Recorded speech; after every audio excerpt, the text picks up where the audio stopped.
Welcome to the Tenant Podcast. I'm Todd Pearson here in Denver, Colorado, joined by my friend and partner, Wes Brown in Rapid City, South Dakota. Oh my God, it's New Year's Eve. If you're listening to this, it's New Year's Eve. We're on the brink of a new year and maybe some new changes. Or it's the same old humdrum. But we're obviously, I'm sure all of us are hoping for a better new year, and I'm excited. So happy New Year, everybody. Yeah, Happy New Year. Do you have New Year's resolutions? Yeah, but it's always the same one, lose weight, and it never happens. Maybe I should make it, this year I'm going to gain weight, and then it won't happen. That's what I should do. Reverse psychology. Yeah. I think that might be the thing. I think instead of New Year's resolution, it should be New Year's intention. There we go. Just change it. New Year's There intention. you go. Yep. Yeah, So because you're I think resolutions are... Go ahead. You're intending to gain weight. Well, whether I want to or not, that's probably what's going to happen. So, but yeah, anyway, how about you? Anything? I'm going to gain weight too. You're going to gain weight too? All right. Yeah, I'm thinking like 450 maybe, and for a guy that's like 5'7". You got a lot of work. You got a long way to go then, my friend, to get to 450. And I'm going to buy some of those like old school baggy pants. There you go. MC Hammer type pants. I was thinking Sopranos track pants. There you go. Tony Soprano. And then we'll change the podcast to two fat guys and an artist. Oh, dude, we could change it up for the new year. That's right. Anyway. We're getting that silliness on a weird note here. Yeah. We have a great episode for you this week. I'm very excited to talk to this young artist. Our guest is Paul Weiner. He's an American artist residing in Aurora, Colorado. His art is an exploration and dialogue with the American psyche and identity, involving a variety of topics and mediums. Paul, how are you today? I'm pretty good. It's good to be here with you guys. I'm excited to talk to you, man. I was able to connect with Paul via Instagram, which is how I've been connecting with a lot of artists these days, is via social media. We have, he's friends with another artist that we just recently had on, Peter Strange Yumi. And Paul and I have already had a really nice conversation about art the other day. In fact, I was joking around. I was like, we should be recording this right now. This is a podcast right here. Totally. That was a good chat. Todd called me right after he got done talking to you, and we had a conversation, and it sounded like I was missing out because you guys talked about some really interesting stuff that I hope we can go into a little bit of detail today. But I spent the morning looking at your website and Instagram and some of the links that you had on, and oh my God, your stuff is really cool. I like the whole black feel. So if people want to listen, Todd, do you have his website handy? Why don't you give them the website so they can log on? So his website, if you want to look at it while we're talking today, is paulowenweiner.com. paulowenweiner.com. Thanks, Todd. Like I said, I'm really blown away. I love the use of black because at least the stuff that I've seen, a lot of use of black charcoal and stuff. I'm just really digging it. So I'm really excited to have you on. So I'm looking forward to today. Yeah, I mean, thanks. That's just nice of you to say. So, Paul, I feel like you, and I wasn't familiar with your work until Peter reached out to me and said, hey, I think you should check out, this artist. I think he does phenomenal work. And I'm in agreement with that. I think you're doing really important work. And looking at your CV and reading about you, obviously that's felt by other people in the art world as well. So it's nice to have that kind of validation, I imagine, as an artist from your peers and other people in the art world. Describe in your own words your work, the topics, themes, and what you're trying to accomplish and convey to the viewer.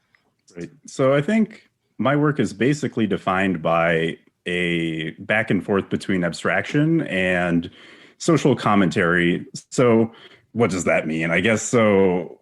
Looking back at maybe the best example of this is my original work that I was first known for was all these redacted paintings that were focused on the Aurora Theater shooting. I'm from Aurora, so I was living here in 2012 when that happened, and at the time I was actually working at a law firm in Denver that does a lot of death penalty kind of cases, and so I was like reading a lot about death penalty cases in general and like kind of sorting through like investigative kind of things. I was just interning there. And one of the big things that I was doing was actually reading through what they would call like jail mail. And so we would get these letters from inmates who wanted to be represented by the law firm. And the biggest thing that we would get was complaints about their treatment in the actual prison. And, you know, there were all kinds of horrific stories. I won't go into too much detail, but we would get a lot of kind of, you know, I was abused or basically taken advantage of in whatever way in jail. And I would be kind of tasked with shortening down the way that the letter had been written so that I could send it on to the lawyers who would decide like whether or not we were going to take on this case. And so in that process, I was in the middle of kind of doing all of that when the theater shooting happened. I was kind of hoping that I wouldn't get jail mail from the theater shooter because I had been like, this is probably one of the top death penalty defense firms in Colorado. So it was this sort of moment where I was conflicted and I kind of needed to sort that out in my own artwork. And, you know, I was pretty young. I was probably about 20-ish. And so it was really like a moment that I had to like process for many years there, kind of like, what does it mean that these shootings are happening in my hometown? I mean, you look at before that, we had Columbine, and I mean, if you really want to talk about it, there's like the Chuck E. Cheese shooting that happened, I think, in the 90s. And so there's a bunch of like kind of, yeah, just shootings that happen in Aurora that kind of give it maybe national feeling that like if you're talking about Aurora, you're talking about like some kind of dangerous place or something.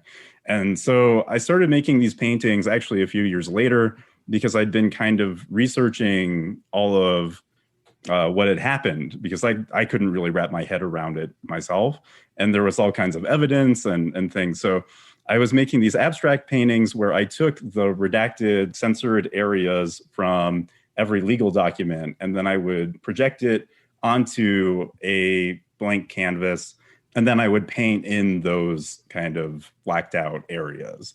And so what that ended up making was this sort of abstraction that was both conceptual and kind of social and included kind of evidence. It had really everything from jury questions to which were almost written, and so you could see like people's handwriting, to the actual like evidence of the theater and what people were doing inside of the theater, like at the time of the shooting. And there had been all kinds of discussion of these things. And so I kind of ended up following that case all the way through. And it was, I mean, an intense case, obviously. But for the first really like half of that time, we didn't have that much information. It was really a lot of legal documents that had been almost totally censored out because they hadn't really began the trial and things. So there were things you couldn't really know publicly. And I was kind of lucky to be in the position to have spent some time kind of going through legal cases before because I'd been working at that law firm. And so I had some like investigative prowess or something that was useful in that situation. Like I'd done FOIAs and tried to get information from legal information before. And so I actually found there was basically Arapahoe County has a cases of information page where they kind of put out a lot of legal documents for people who are interested in seeing them, especially in cases like the James Holmes or theater shooting case, which was probably the biggest case that's ever really happened in Arapahoe County, I would think, or at least one of them. Looking at all of that stuff kind of and taking it in and trying to process it myself ended up being this way of painting. It like ended up being this way of making some kind of abstraction that was connected at once to a social kind of political situation, and at the same time also to my own interest in like playing with paint or with making something that is totally abstracted and is about feeling and about emotion. That's really probably the best example of how that work comes together as a social kind of abstraction. Yeah. And prior to this, you hadn't really done that kind of work? Like this kind of set Right. you off on this path?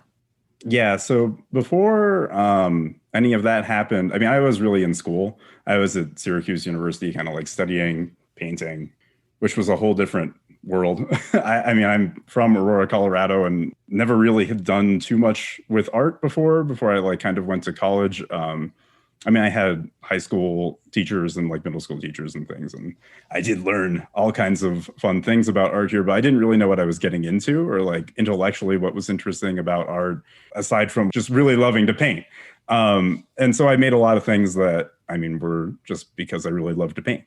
I don't think I really kind of woke up to realizing that there was some way to take that love of paint and love of just playing with art and finding some way to like channel that into something that other people could read as more than decorative. I kind of wanted it to go past that that moment of decoration and of beauty and into something that means something that says something important to someone else, where I'm actually like talking through the art and not just making something that maybe is attractive or saleable or whatever. Not that I was even really thinking about any of that at the time. I mean, I was like 18 years old before that, so I had no idea what the fuck I was doing. But, yeah, Like all of us. yeah. Still don't, but So that's interesting because if you've listened to our podcast, I struggle with this whole idea of like saying something with my photography and not just being pretty pictures and, you know, being bold and trying to wrap my head around that. When I look at your stuff, I definitely see being bold, and I'm really intrigued by what you say, especially when you on the series where you actually use words that is part of our lexicon now, like you had talked about. When you're creating art, do you have an idea of what you want to say, or does it come out in the process of painting? I think at first it's really just playing with paint or like playing with some kind of material. So, and then I kind of end up figuring out like what it needs to do, because there's so much stuff within paint.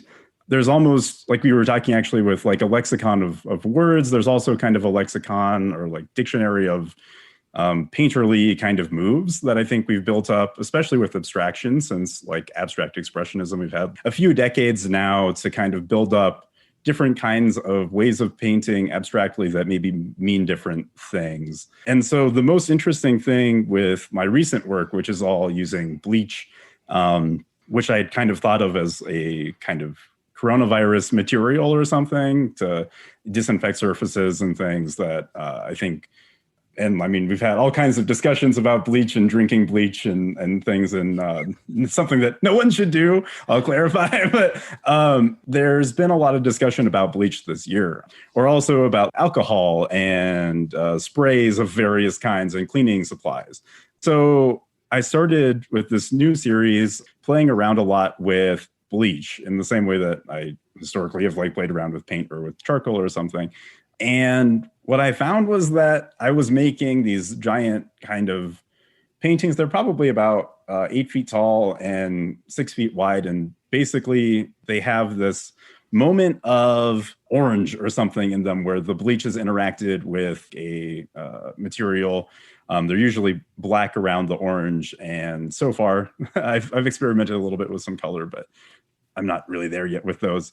What I found was that they almost look like band tees or something, that they have this like punk band tee acid wash kind of vibe that I think a lot of us have seen really just connected to music or something. And so when I was making those works, that kind of connects back into this idea of a dictionary of abstraction or something, where there's some kind of connection that we make beyond just, oh, this is a pretty painting, or, oh, this paint means a certain thing.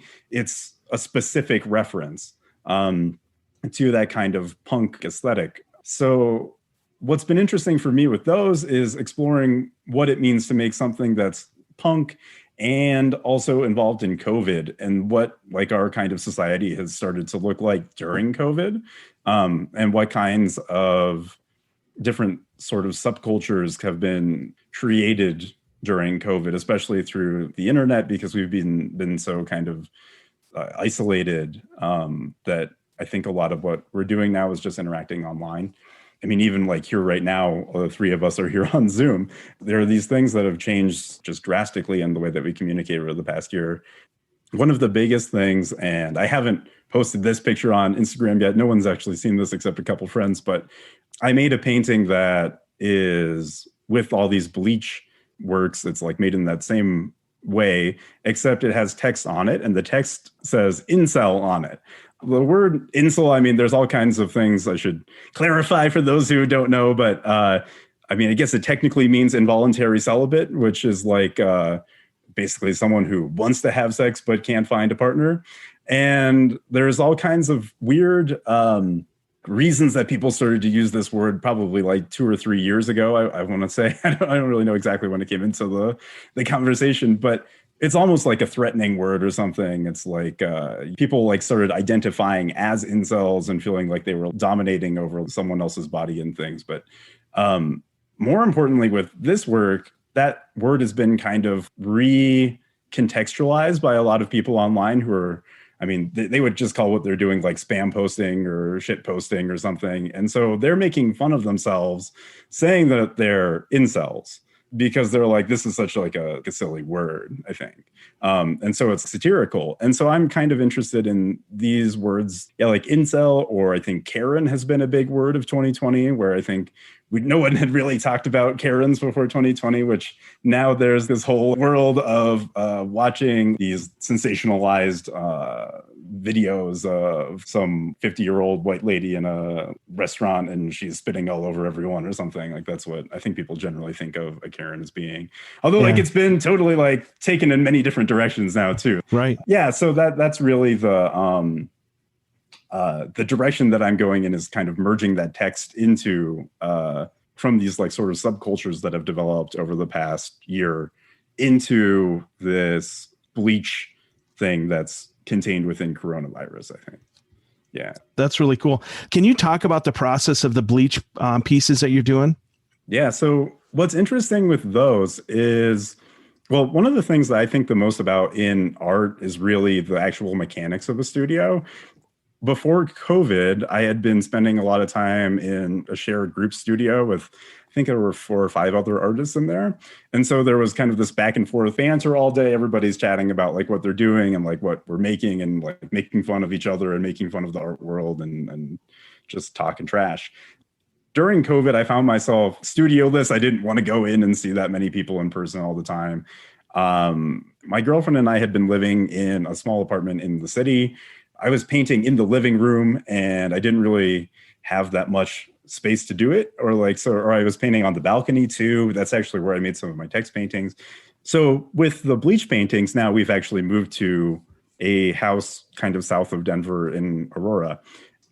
I'm working in a detached garage now where there's no heat or electricity, except for I have a little solar generator that I use in there, but it doesn't provide much more than lighting. I have kind of the luck to be in a space now where there's not the traditional amenities you would have in a studio. Like I don't even really have much light. And so I can kind of make things that are dirtier and maybe require more ventilation. Like I could never have made bleach paintings inside of a shared studio just because the fumes would have been horrific.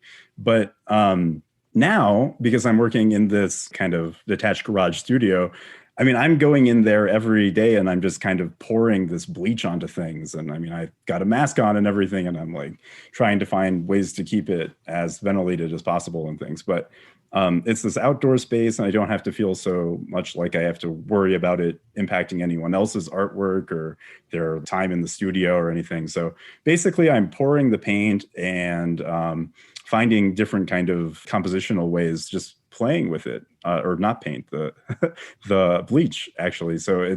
But I really think of it almost as paint. And it's just like an act of playing, I mean, I'm in there and I'm pouring this bleach and pushing it around and trying to find the ways that I can make something that excites me. And then it's filtered almost through Instagram because I'm posting them up online. And that's how I'm getting some kind of feedback now, because there's not really the same kind of climate for exhibitions that we've had before. So do you paint on the canvases prior? And then are you using, is there a certain type of paint you use, or? So it's interesting. I've tried a few different things. I'm still early on in my bleach exploration, but sure. I had a couple pieces where I used ink, kind of like an India ink, before I bleached over it. And that was directly onto a canvas. That turned out interestingly, the India ink is a little bit more permanent than what usually people use with bleach. And so it ended up making different kinds of marks than I think people are usually used to. That was exciting. It was almost like totally black and white, which was more reminiscent of my earlier work. But I kind of wanted to get to that totally bleached out band tee aesthetic. And so I ended up using, actually, they're sheets. They're like sheets that I buy online that are these just giant black, I think they're king size like bed sheets, and they're like they're not totally color fast, so that's what lets you use the bleach on them. And so there's some question about how long these will actually last. I have no idea. I mean, they might be, I think it depends how much light you get on them before it all fades away, because the actual material isn't color fast. But those don't have any paint underneath the bleach. Those are just directly onto a cotton kind of surface. And then I'm stretching it over canvas so that it's not so see-through. Okay. So how's the reception been on Instagram? I mean, I didn't think about it, but that's such a great platform to get feedback, especially now that you're not in a group setting, group studio setting. And then I know that you have contact with your other artist friends, but that's an easy way for them to view this new work. How's that reception been? Yeah, it's been good. It's strange. I mean, it's odd kind of having everything filtered through there. I've kind of thought of it that way in a lot of ways before COVID, because I mean, living in Denver or Aurora, it's not so like middle of the art world. I mean, it's like you can get studio visits and you can have people from Denver come in and see the work, but I tend to be like a little bit private anyway. So a lot of the time I'm not really actually getting that feedback unless I'm actually having a show. So it's limited on Instagram. Like you don't get so much feedback. I think a lot of people send like a heart emoji or like whatever. They're like, oh, this is cool or whatever. I mean, that only goes so far. But yeah, sometimes I'll get messages from friends who I've known before, and it's like, oh, I can finally have some kind of social interaction. So that's been exciting. But yeah, they're going well on Instagram. I mean, Instagram's such a funky platform and it's gotten so tough to use, especially in the past year or so. I mean, I think really the heyday was probably in like 2016 or 2015, something like that, when maybe even earlier, when it was like I think they had the chronological timeline back then, and like Facebook didn't own it, and there weren't ads kind of plastered everywhere, and people weren't paying to promote everything. And I mean, the algorithm has just changed so much, but these have been successful on there. They've been going well. I've been surprised by that. I kind of like things had been falling off. I kind of stopped using Instagram for a while. Just in the past 4 months or so, I probably didn't use it much between like August and November. And so now kind of coming back to that has been interesting, because I got to just live separate from the social media firestorm, which I feel like all the time there's some kind of pressure on social media. Or if you're painting and you're posting on social media, or like making any kind of art and you're posting it on social media, it can get like almost addictive, or it can be also just a total like hassle, or both. And trying to find out like what to say about every artwork, or like how to title it, or like how to tell people about it is I mean, that can be stressful. And so it was nice to kind of escape it, and now to come back to it with something new and have people be able to respond to something that isn't what I've been making for the past 3 or 4 years. I mean, I think that's one of the things with Instagram that you have to be careful with as an artist is not getting sucked into making just the same thing over and over and over again and just doing it for 15 years or something. Not that that wasn't already happening in the art world, but you can make something that gets a lot of likes and just like post it over and over and over again. And that's not a great way to be making art because you're not making anything new. So, yeah, so it's been nice to be making something new and posting it on there and getting new feedback for sure. You're young, you're 27, and you already said that this whole direction that you took with your work started when you're 22. So you've been doing this for 5 years. Do you feel at this point almost like a responsibility to continue to do this kind of work? Oh, yeah. I mean, I can't imagine not making this kind of work. So it's sort of like, I don't know if I'm responsible, but I definitely can't stop. It's sort of like, I don't think there's any level on which artists have to make this kind of work or anything. I wouldn't say that. I don't think that like all art needs to be social or anything. It's just sort of how I found my way. But I think that, yeah, I mean, there's no way that I could stop painting now or like stop making these works that are somehow like socially involved. It just wouldn't like add up for me, I think. The reason I ask you that question is I always feel that, and like you said, not all art needs to have some kind of social commentary or what have you. Some, art is anything you want it to be. It can be just pretty pictures on the wall, landscapes, or what have you. But I think there's always a segment of the artist population that are kind of, pushing us forward as a society, as a species, and making these statements. And I think it's really important that there's people like yourself doing that. Do you think artists in this day and age, do you think they're doing a good job? Yeah. I mean, I think one of the things that's interesting is I think art kind of changes together with the audience. And so it's like when I'm making work now, it is somehow tailored to like the life that I've lived and the people who are living it around me and what they're interested in as much as I am, because it's speaking to people. And that's what art does. And so I think that in a lot of ways, what I'm doing and what a lot of other artists are doing is making something that they're not even necessarily conscious of what they're doing. Like, and I don't think I totally am either. I think a lot of what I'm doing is intuitive, and a lot of it is sort of me playing around not only with paint, but with culture and playing around with what things mean. I'm always sort of posing a question and not really giving an answer, I mean, so, and I think that a lot of the best art does that. It like poses a question, but it doesn't really tell you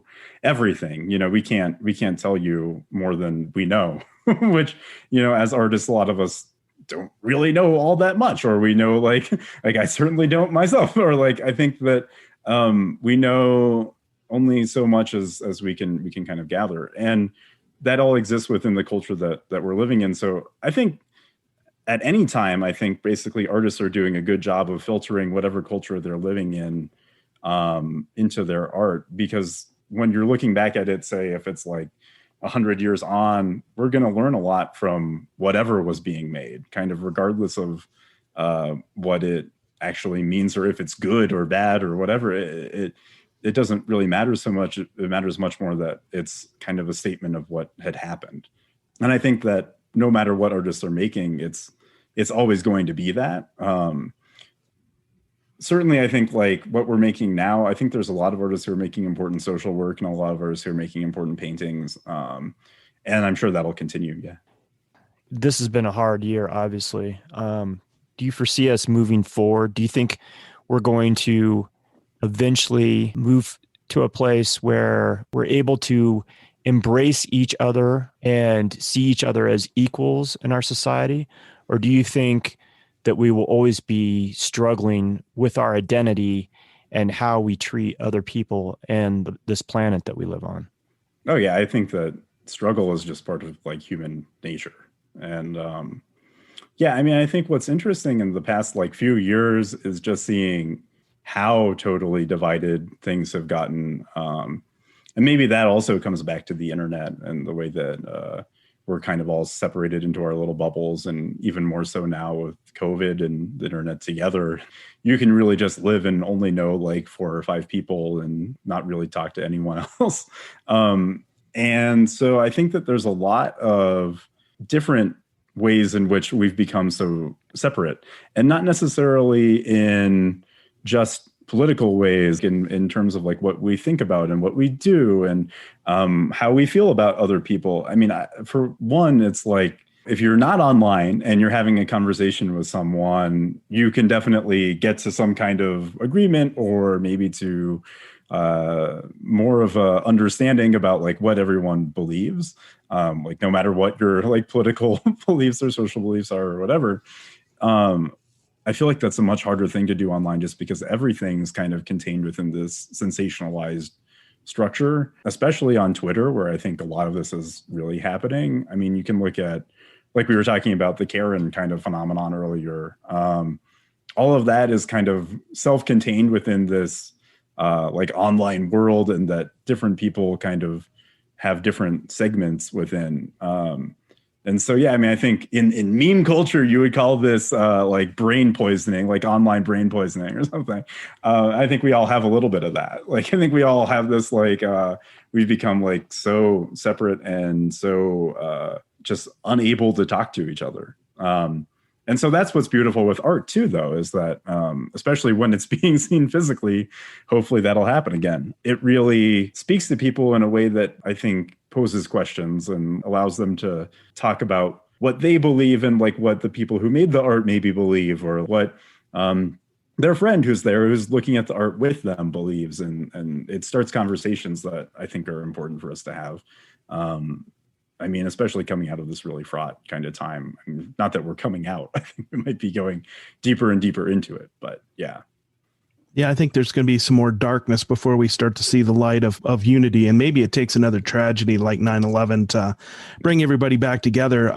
The thing about the social media is you can get your opinions validated by a mass number of people, where before you wouldn't be able to, because you would be pretty much segregated into your own communities. Now you've got a global audience that will agree with you. And if you're not willing to step outside your own circle, and a lot of us aren't, to see the other side, I think it just polarizes people even more. So it'll be interesting to see where social media, if they can change it, and where we're not like that. But it just seems to be feeding I think the beast we're feeding is social media, and it's devouring a sense of, I don't know, and maybe this is too harsh. Maybe I'm full of it, but no, I think you're right. Yeah.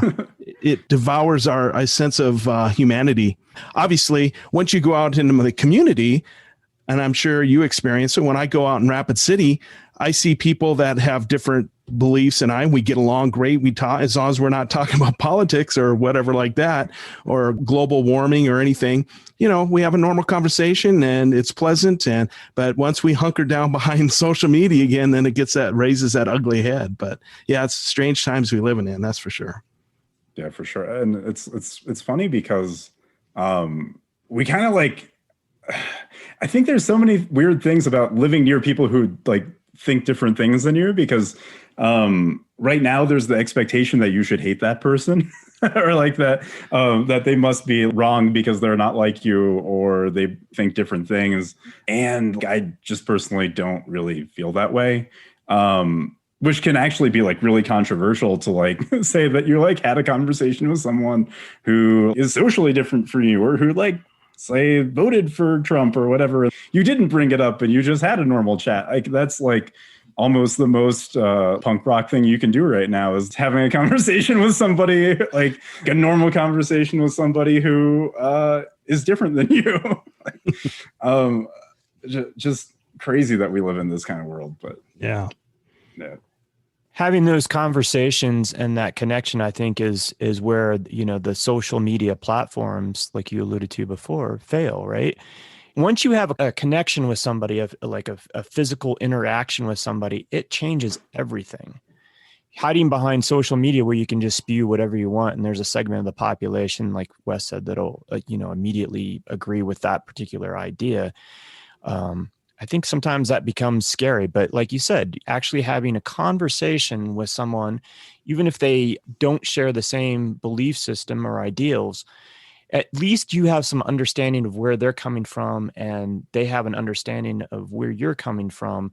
And I always believe that, if you spend time talking with someone, you can't hate somebody. It's like breaking bread with a person. If you sit down and share a meal and you actually share an experience with somebody, I think it would be very, very difficult to dislike or hate that other person, Totally. And the social media thing just stirs up this whole hate thing without any context. And I think it's very dangerous. Yeah. I kind of play with that in the work too sometimes, like, because a lot of what I'm doing is actually posting the work on social media. Instagram almost becomes a medium in that way too. At one point, I had been making these flag paintings that were probably the most controversial work that I've made. And I was painting like directly onto the flag, which for obvious reasons ruffled plenty of feathers. I think when I started making that work, half of it was really just, again, back to that idea of play. It's like some of it was about like this kind of political context that we were in, and that we're still really in. But that at one point, I was just playing around not only with the paint, but with social media and trying to figure out like what would like find its way into like different communities and things, and like how they would respond to things online. And so I was making these paintings where I was basically rolling down black paint directly onto the American flag, which obviously caused all kinds of problems for all kinds of people who were following me on Instagram. And so I had kind of started stretching those onto canvas, and they were maybe too direct or something. It almost asked people to like stare at the flag. The original idea was that it would ask people to stare at the flag and see it kind of separate from its original color structure and things, so that people would look at it and it was almost more like I was decorating the flag or something, because people would have to like kind of see it almost as a mirror of their own feelings about like the flag or whatever they saw on it. But it never really could get there because people were already like so hung up on the idea of like touching the flag in whatever way I had touched it. That was really interesting to post those works on social media, because it got not at all the response that I'd kind of anticipated. And then I certainly got interested in like the response that it did kind of generate, and like why I was getting like weird death threats in my DMs and stuff like that. And so coming out of that, I started making these works then again that were more abstract, that I was still rolling the paint down onto the flag, and then I was kind of playing it with it more. It's when it starts to have more play in it that the work, I think, gets more interesting. And so I was rolling the paint down onto the flag, and then I was pulling these kind of monoprints up onto canvas, and you could almost only barely see that the flag was even within the painting.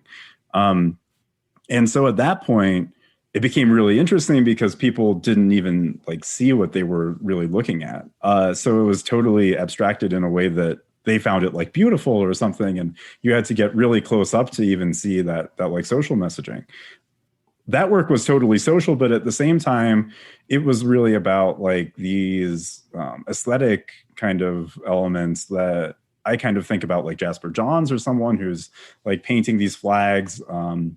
And even before that, it was like you have these like paintings where it's literally a painting of a guy holding a flag. And then it becomes, with Jasper Johns, is the painting actually a flag? Because he's painting it like so it fills the whole canvas, and it looks like it's like you might as well just be looking at a flag. And so people didn't even know, I think, at the time in pictures that it wasn't just a flag. There were like questions about that. And then so to take that the next kind of like aesthetic step and paint onto the flag so that the flag becomes a material in the work, it seemed like that was almost like logically and aesthetically the next step that had to take if there was going to be another formal step in flag painting. Those works were really interesting because I was kind of playing around with all these weird insider art history things that like maybe didn't really matter. And I was doing all of those things and posting it online where people were engaging with it as the object that it was to them in front of them in like their own social context that was totally different and was like offensive and was like really complicated. And that struck a nerve during like the Trump years, because you had people who really did feel this way about America, about it being like a really horrifying place. And at the same time, you had people who were very mad that other people felt that way. And so probably over the next 4 years, it'll almost turn like on its head that if I make those works, that a lot of the people who maybe liked them in 2017 would probably be pretty mad about them in 2021 with like Biden as president, and they're like talking about totally different kind of power structures. So what's interesting with all that social media work is it happens in the moment, like it happens in the now, and you can't look at something in social media 10 years on or something. Whereas with painting, like I have no idea what those paintings will mean to someone in 2035. I mean, but I like now I know what it means to someone in 2017. So to have those things kind of in my belt or something to like look back at will be very interesting, I think, later on. Todd and I were actually talking about these before you came on, and I mentioned that I really like the marriage of excess and decay, the two flags painted black. And then, and then he reminded me of the piece where you actually stretched the flag and then painted the black, but you could see the stars and stripes on the side. And that is really cool. And I used to be one of those people that was kind of offended. I spent 10 years in the Marine Corps, so I came with that kind of ideology, I guess you'd say, that the flag is something symbolic and special and shouldn't be messed with. But as I went to college and as I matured and then really got to understand the whole essence of the Constitution, I became more of like, this is just an expression. It's a voice that is protected and should be protected. And if you want to light it on fire, or you want to walk on it, if you want to paint on it, that is an expression that is completely protected. And you should embrace that. And I'll even go so far. That's why people died, is so you could have those freedoms to express. And so I really like those pieces. I totally understand why people get offended by it. Oh, yeah. But I think that, I think a guy just needs to step back from it and look at it. There's black flags that are flying with the blue stripe or the red stripe that represents, their solidarity with the police department or with the fire department. And they don't get mad about that. And it's the same kind of expression. So, no, I really like that. I thought it made me stop and think when I looked at it. Yeah.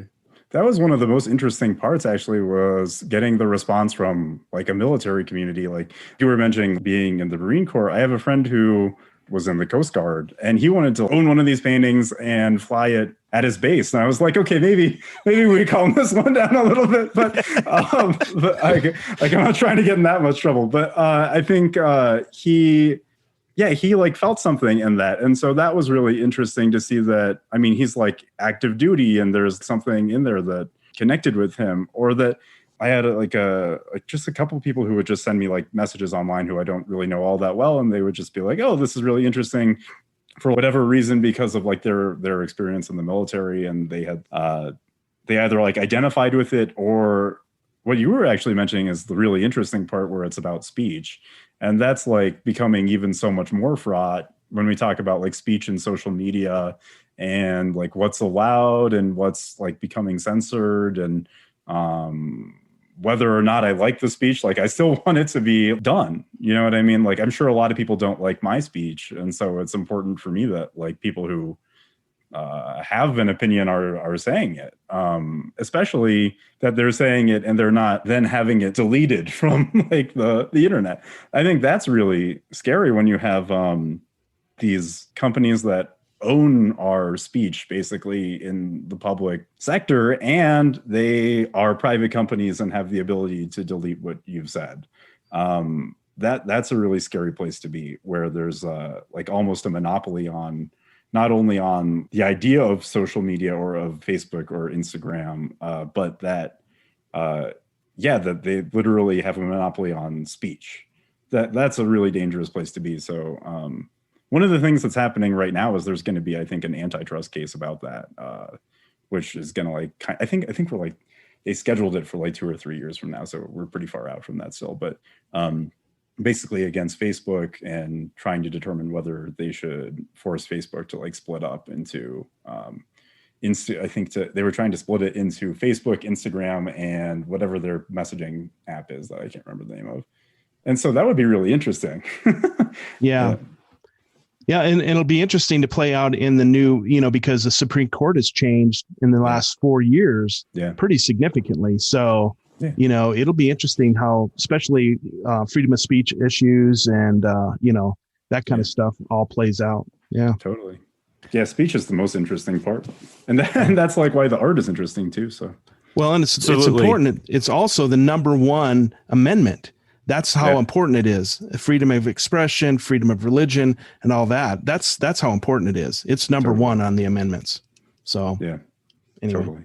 Yeah, I think it'll be interesting to see the evolution and see how these pieces, how they're perceived over time.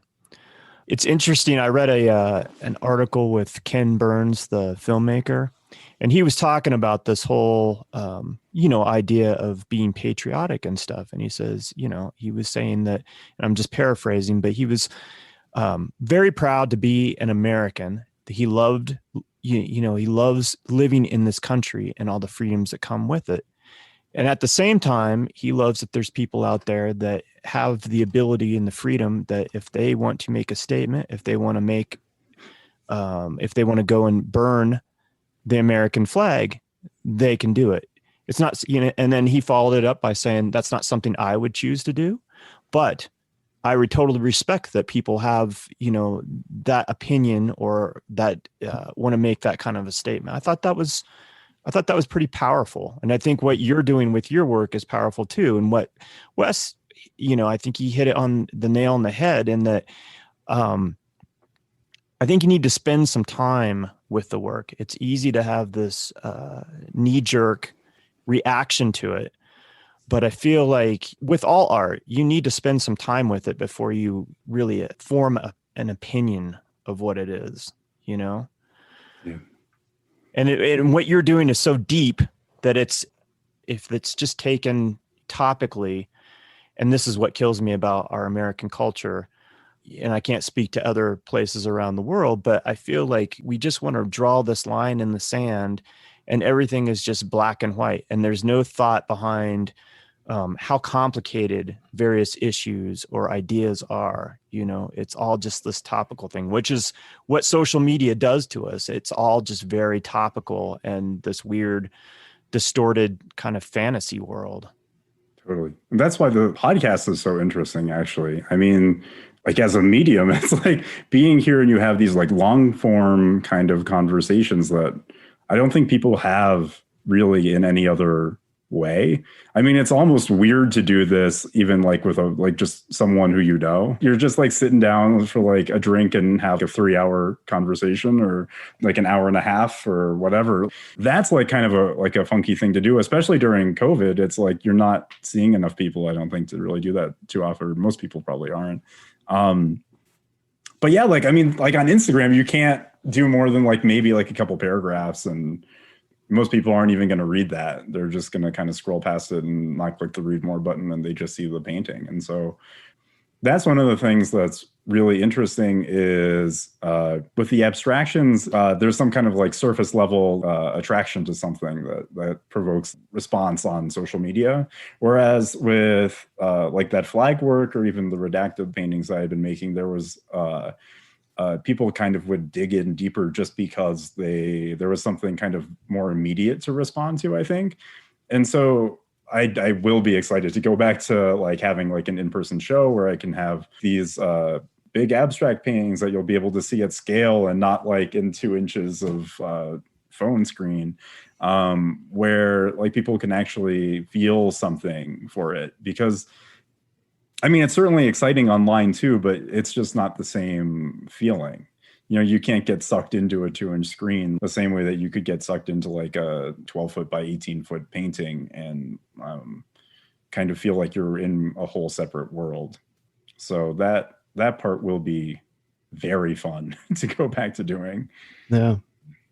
So what happens if on January 20th, this nefarious administration makes their exit and the new administration is in place, and all of a sudden it's rainbows and unicorns and everybody's happy? Are you still going to mine the themes that you've done previous, or continue to explore these subjects? Oh yeah. I mean, I think that's the hard part of all of this, is that like it's a lot easier to do this under Trump because people, even like people who are pretty elite and have power, are like amenable to it, and in like a month they're really not going to be at all. But I mean, I can't stop making my work, so it's like, yeah, it's going to keep on going like this. I mean, I think that's like the job of an artist in a lot of ways, is to be like critical of power and things like that too. And so like that's like what we do. And so some of the artists that I've been following actually, who are doing a really good job of this, and who I'm learning a lot from, I think, are like Brad Trammell is probably doing, I'm not sure if I'm saying that right, but he's doing probably the most interesting job of that on Instagram. He's an example of like getting banned by Instagram. So he had been posting all of these kind of critical things about the Democratic Party. He's coming at it from the left of the Democratic Party, I would say. And then kind of he'd been posting these things, and he was making what he was calling I think liberal cringe. And so it was like these memes that were like like if you see just like kind of like the dumbest version of like a political commentary online, like a cartoon, he's making some kind of like satirical version of that. Or like even tapping into it so much that he had made before the election, actually, an ad that said, I think it was Joe Biden, it's not his brain, it's his heart, or something like that. And it was like this picture of Joe Biden's heart, and it was like lighting up in red. And that actually got like spread on through Trump's Instagram social media team. And they like started like picking it up, thinking it was a real ad, because it was like the perfectly, he like has all of the text down. He has like all the imagery like totally branded in the way that you would see it like in the actual campaign ad.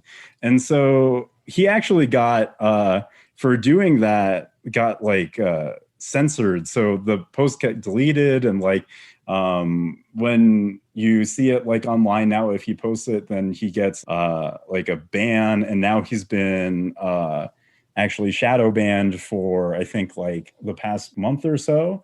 And some of the work is like really, really funny and kind of separate from this entirely. But this was probably the most interesting one, because it was like getting censored for saying something pretty silly, like something that wasn't like really actually even all that serious, but that like obviously touched a nerve.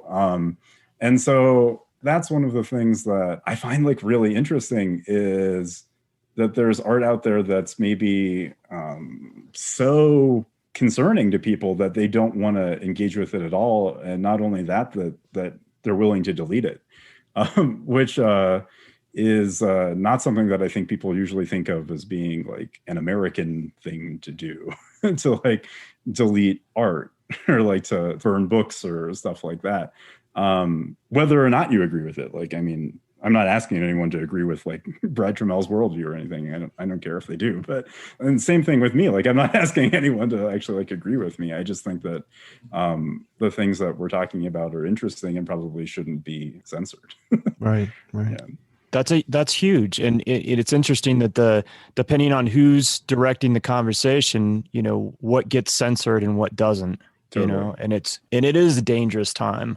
And this administration totally exiting, like I said, I think has caused a lot of problems. So, totally. You know, God.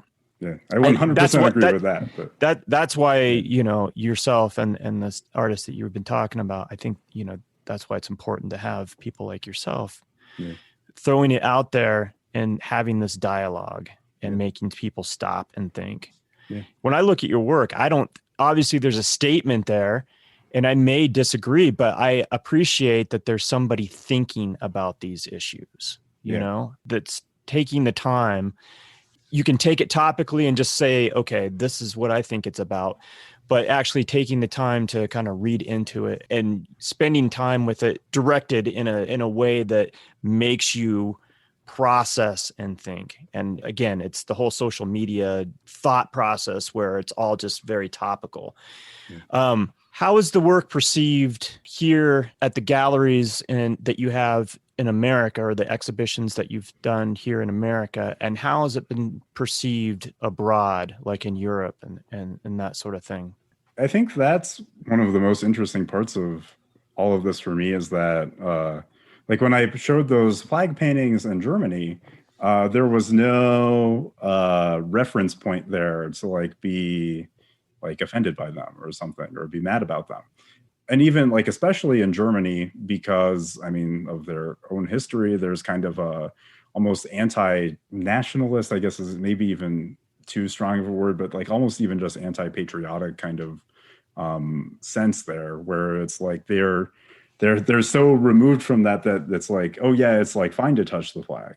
And so that was really interesting because, I mean, obviously the response was much different. I had a show in Jacksonville, Florida, where, yeah, you got like a much different crowd. In Europe, it feels like they're maybe more open to that work. And also like they were searching for it kind of during like the Trump years or something. They were like looking for like the good American or something like that, which is such like a silly thing. But, and so it got sucked into all of these like weird contexts that I'm not sure that my work really belongs in, but that it became like a symbol for them to be like, feel like maybe even like high and mighty in some ways.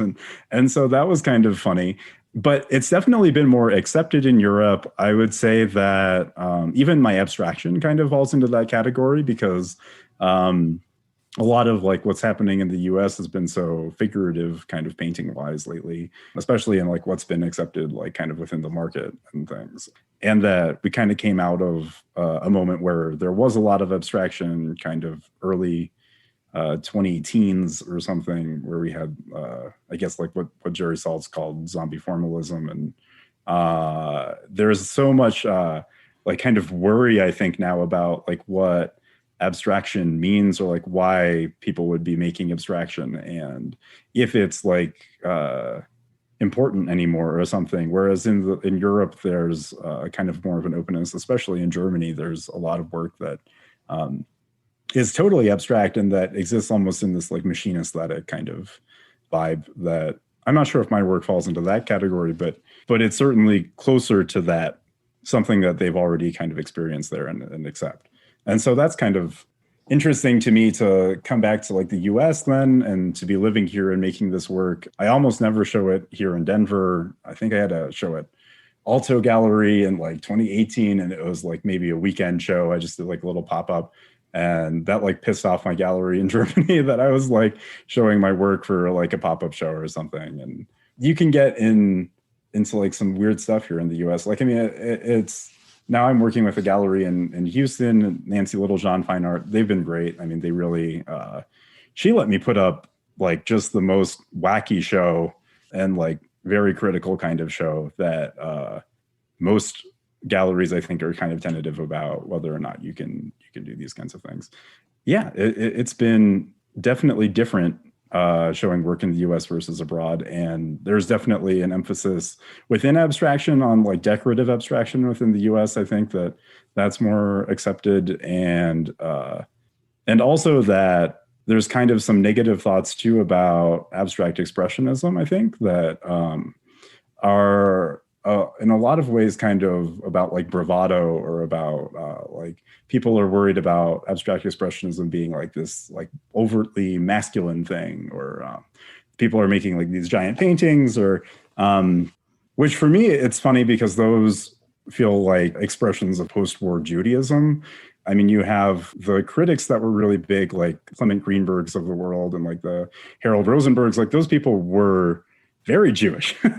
And the actual painters, I mean, you have the Rothkos, and I mean, I could go on forever, but there's just a ton of abstract painters who were like these post-war Jews. And I see that work as being this incredible expression of one of the worst times in like Jewish history. And I mean, there's obviously artists who weren't Jewish who were also making abstract expressionism. And some of those artists are really great too. And I really appreciate some of them. But I think that there's a tendency to be afraid of abstract expressionism in the US now, and to kind of shy away from it, and more hoping to see something that is easier to digest or is more directly related to our like reality, or isn't so egotistical or something. So one of the interesting things about abstract expressionism is that you can, like, everybody kind of has this within them, like this sort of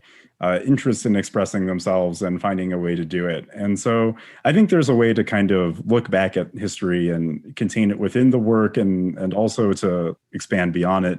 I'm not sure that it's like good to just literally like remake Rothko's, or right. to like literally try to make Ajax and Pollock again or something. Like, those things don't make sense outside of their own time. But to like build upon that legacy, I think is actually pretty important.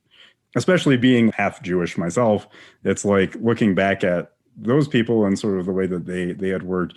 I mean, I don't want to dig too deep into identity or anything, but I do think that there's some kind of lineage there, or like heritage there, that I think is interesting, and that can almost be referenced, like we were talking about earlier, with a lexicon of painting, or like a dictionary of brushstrokes or something, and like what they mean, and what people have come to identify, like, especially if you're talking about literally Rothko.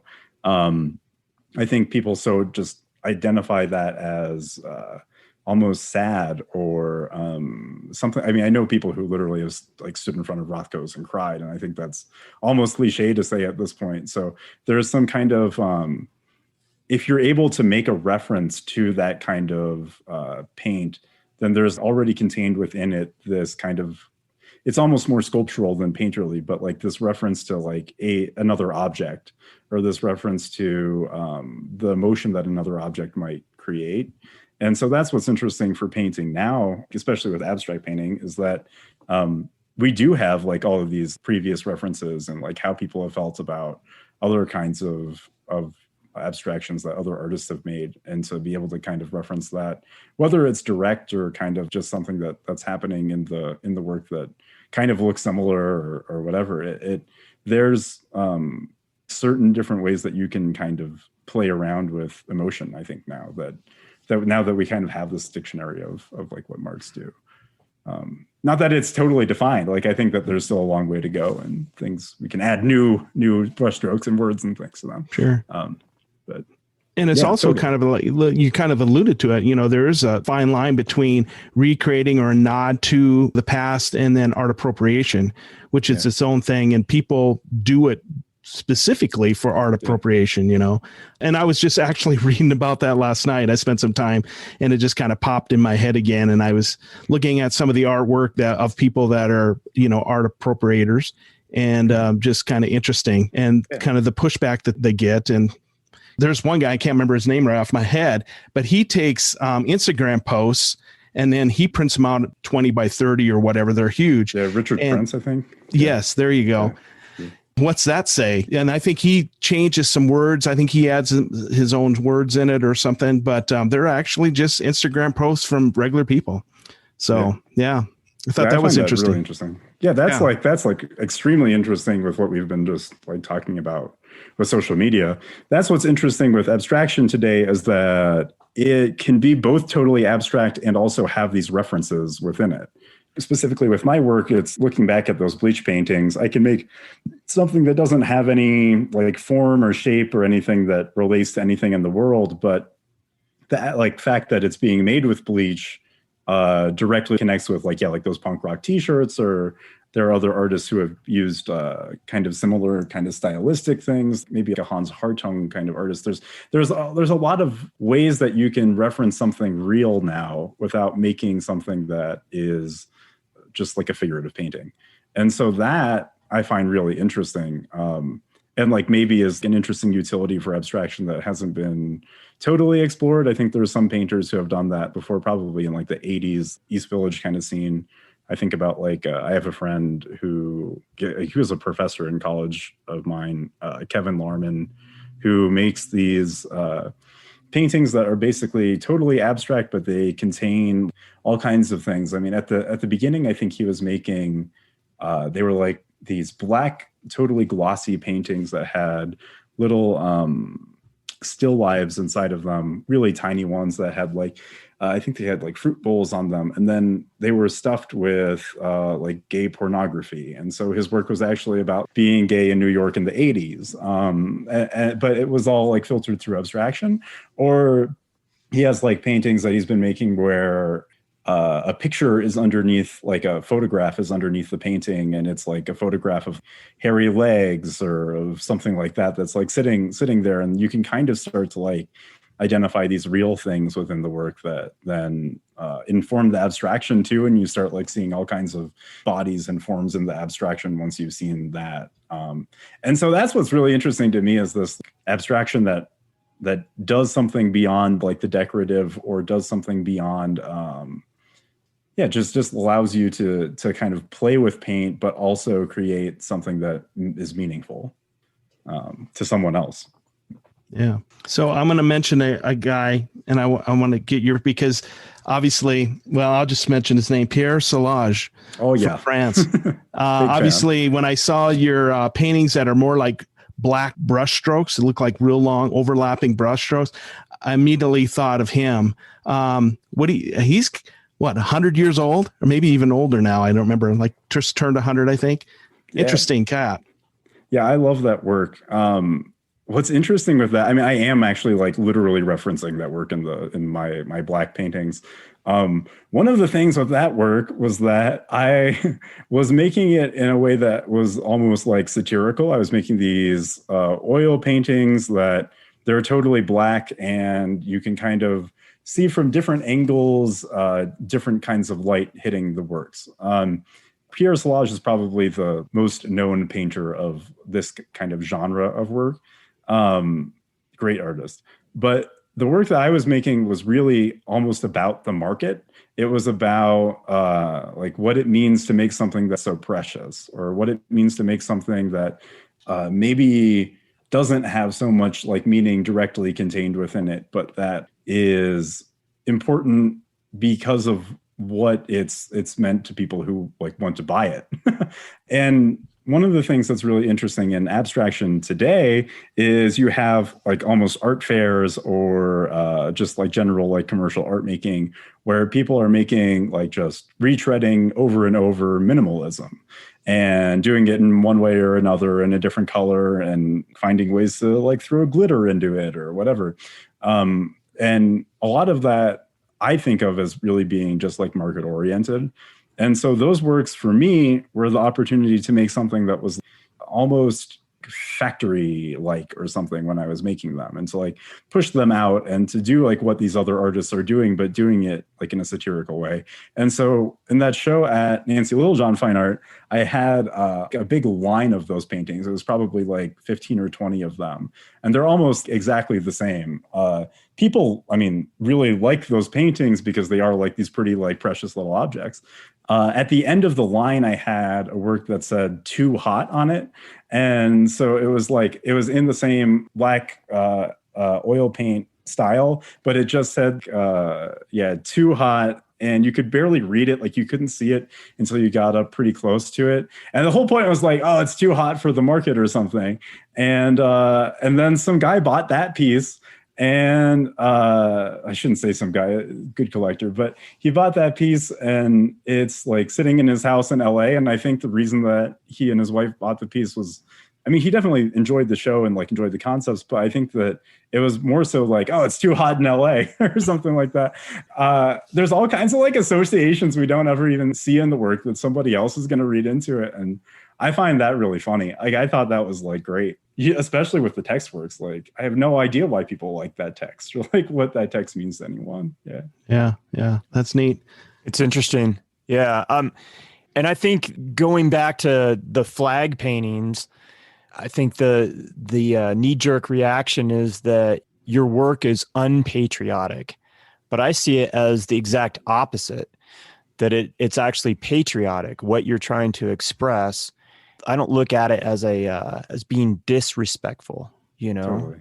Yeah, that was never the goal. So Yeah. yeah. Do you consider yourself patriotic? I mean, And not in the big truck with the ball sack hanging from the rear bumper and a big flag What do you adorned I mean, I'd love to do type that, of way. but like, I just want to like experience that life. But yeah, I think, no, I'm not going to be able to stop thinking about it. I want to get a ball sack for my 1-ton truck. I got a 1-ton pickup. I'm going to get a ball sack just for Todd. I think I might even paint Todd's name on it, just so people, when they get up real close, they'll see Todd. Here's what I want you to write. Here's what I want you to write. I want you to write, Todd is my boo on the ball sack. This is beautiful. You are my boo. This is a moment here. I'm like, this is beautiful. I mean, yeah, like I'm patriotic. I get, like, I think it's interesting. Like, I believe in so many things that I think are patriotic. Like we were talking about, like freedom of speech and things. And yeah, and like I want to see people do well, and I want things to like go well in this country for sure. Like, I mean, that I don't know if that counts as patriotism, like with a capital P or whatever, but it yeah, I guess so. Yeah. I mean, I want people to do well and like have a good job and have healthcare and like have like a functional life. And I guess that feels patriotic to me. So yeah, I think the flag paintings are sort of patriotic in a way. Sure. I concur. And it kills me that there's people out there that doesn't matter who's in office, that they're rooting for these folks to fail. Like, why are you rooting against us as a country, as a people? You know, instead we should be lifting everybody up, and we should try being leaders, you know, for a change. Yeah. Paul, I want to segue into talking a little bit about the art world and what you've experienced thus far in your young career. I want to talk a little bit about business, but I want to talk about the idea of art as an investment and how you feel about that, because you related to me earlier in a previous conversation that you had been approached by one of these folks that is an art investor. Yeah, I think that what's interesting with collecting is that art, it's, if you're going to buy art, you really should be doing it because you love the art. I mean, that's the end of the day thing. Part of what was interesting was we were actually talking about abstraction earlier, and what I was calling zombie abstraction, which is what Jerry Saltz kind of coined that term. Or actually, I think it was Walter Robinson who coined that term, but Jerry Saltz kind of took it and ran with it. In probably like 2012 to 2015, there were a lot of abstract artists who were really young, who were making some of what I think was really great work and some of it which wasn't, but I mean, that's true of any art movement. And they kind of were critically ruined because they'd been making almost work in this like factory-like process that I had like kind of discussed earlier too. But that basically the critics had decided that this work maybe wasn't important because of how it had been collected and how the collection of it had impacted the way in which it was being made, that it was being collected for investment purposes, and that it was being collected more so to be like flipped in the secondary market and to be used almost as like a trading chip or something, or like as a playing card or something, more so than that it was being bought because it was like important artwork. And so that it maybe impacted the way that those artists were making the work too. I actually think some of that work was really great. There's just like actually a whole bunch of artists who came out of that. I think Parker Ito is probably the most interesting one. So it's not to say that important art can't be made that just only really exists to be a piece in like a investment scheme or something. I think some of that art is really interesting and actually also says a lot about the time that we live in. Like whether the art is good or bad, that there's actually a culture surrounding basically fraud, or like this like culture of it's almost like junk bonds or something, or like private equity or running like that kind of a company. It's almost the same thing to like buy and trade artwork, to invest in like a painting that is, you're only buying it because it's hot and you know that you can sell it again on the secondary market or something. So, I mean, I've certainly like run into these people as an artist, and I think pretty much anyone who's making painting and has like any, if you kind of reach a certain level, it happens. and I'm sure that there are people who have bought my work for just like that kind of reason too. Although I think it's probably harder to buy art from someone like me like that, because I'm a little bit more skeptical about it. And a lot of the work is political and doesn't have the same kinds of qualities that made it so easy to trade that work, which was that they maybe were like totally monochromatic, and they were, I mean, not that I'm not totally monochromatic, but that they're just totally monochromatic, and almost every painting was the same, and it was created on repeat. And so if you owned one of them, you basically owned the entire like artist's history, which is very interesting to think about in the terms of like a young artist, because, you know, if you have someone who goes out there and buys a ton of work from the studio of a young artist and buys it at like a tenth of the price that it really should be at, but you're helping the artist by giving them money. But at the same time, if that same person goes and like turns around and sells it on the secondary market for like a whole bunch more money, or has some kind of a group of friends who they sell the work to, that they're basically like an art advisor to, or that they've decided that they're going to work together to make this investment like work out for them, that there's like a market that can be made that doesn't necessarily have anything to do with art. One of the challenges, I think, especially with social media for like younger artists right now, is to make something new and different and keep changing it and making it something that's really yours, and something that is meaningful and that it does go beyond like the decorative, because it's really easy to just get sucked into making like the same abstract painting over and over and over again for 25 years. And then after like 30 years, people have decided that you like own that style or whatever. And that's one of the ways that people kind of end up in like history books, is because they're like the guy that made this kind of painting. It's not necessarily the way that art works. Like if you're actually serious about making something that has to do with like the world that we live in. So for instance, if I was making that kind of work, I probably would have stuck with one of my styles of work that was the most saleable, rather than continuing on. Like I never would have responded to COVID with making these bleach paintings, or I'd also made text works that kind of early on in, I think it was like May and June, kind of responded to all of the kind of messaging that we were getting about COVID back then. I don't think I ever would have been able to do any of that if I like had decided to take that sort of career path where you just make the same thing over and over again and sell it to guys who are making an investment. I mean, you can definitely have a career doing that, but I'm not sure if it matters. So that's one of the funniest things about the art world, is how like elitist or just totally separated from like real life it can be. And like that gets really sad if you think about it too much. And I also don't think it's necessarily the artist's responsibility, though, to fix all of that. You know, I mean, we don't really have the power to do that, for one. And for two things, it's like, I think as an artist, you just do your best to make the most important or best work that you can make. And I mean, these objects, especially once they become expensive, are really dangerous objects or something, or they're like disgusting in some way for the wealth that you have to like acquire one, or they are really kind of nasty. And as an artist, I don't think you can really solve that problem. Like, I think you can make art that is critical of it. And I mean, I have, but I don't think that you can really make it, you can take it much farther than that.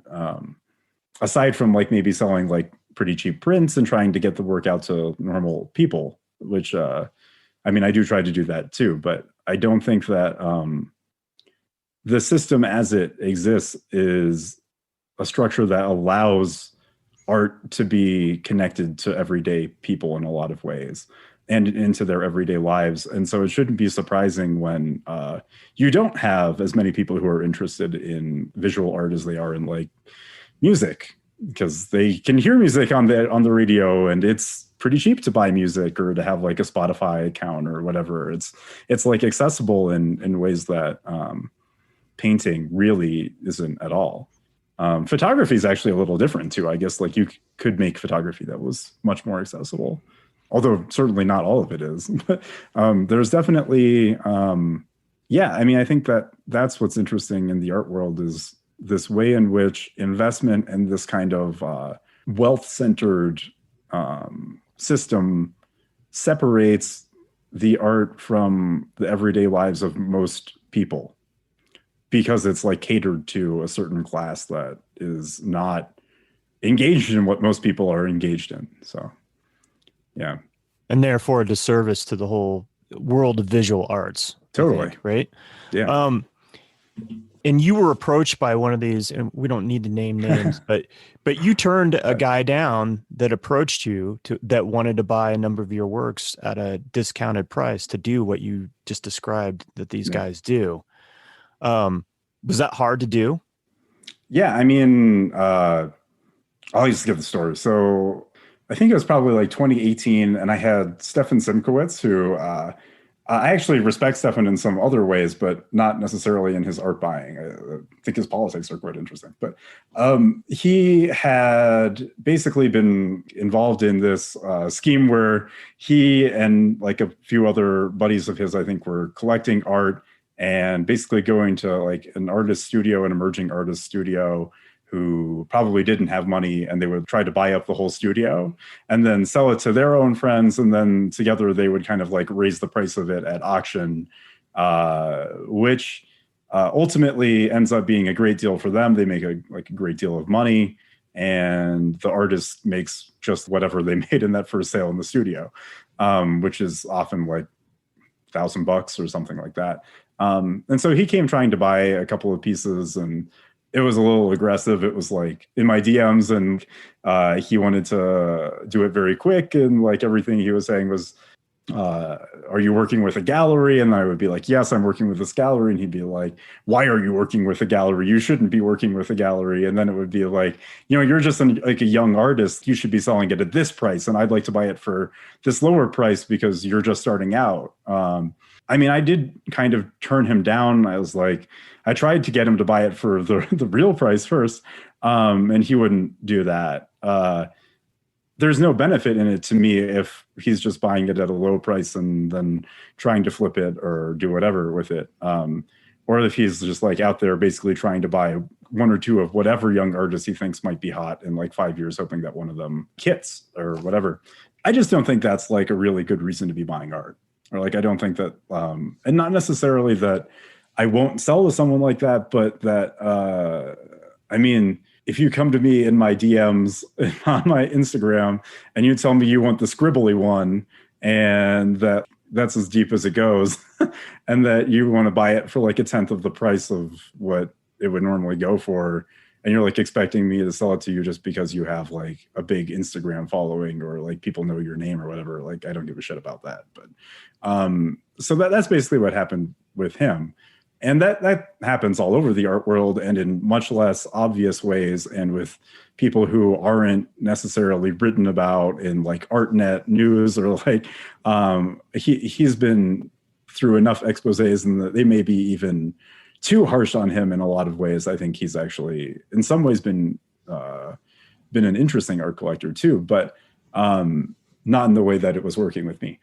A lot of things about that I think are a little bit silly and that kind of tend to make for worse art that becomes just more decorative and becomes just this beautiful object that doesn't necessarily mean much or that means something, but it doesn't kind of force someone out of their comfort zone or anything. It's tailored to a certain class of person that wants to think that they love art, but really is buying for investment or for buying for some kind of prestige or buying because it's trendy so that their friends can see it in their house or whatever. That's not like a great reason to buy art, I don't think. But so as just to play an advocate here, devil's advocate, as they say. Yeah. So let's say I buy your art at a reduced price. I sold it, let's say twice of what you would normally sell it for, and I'm making all this money.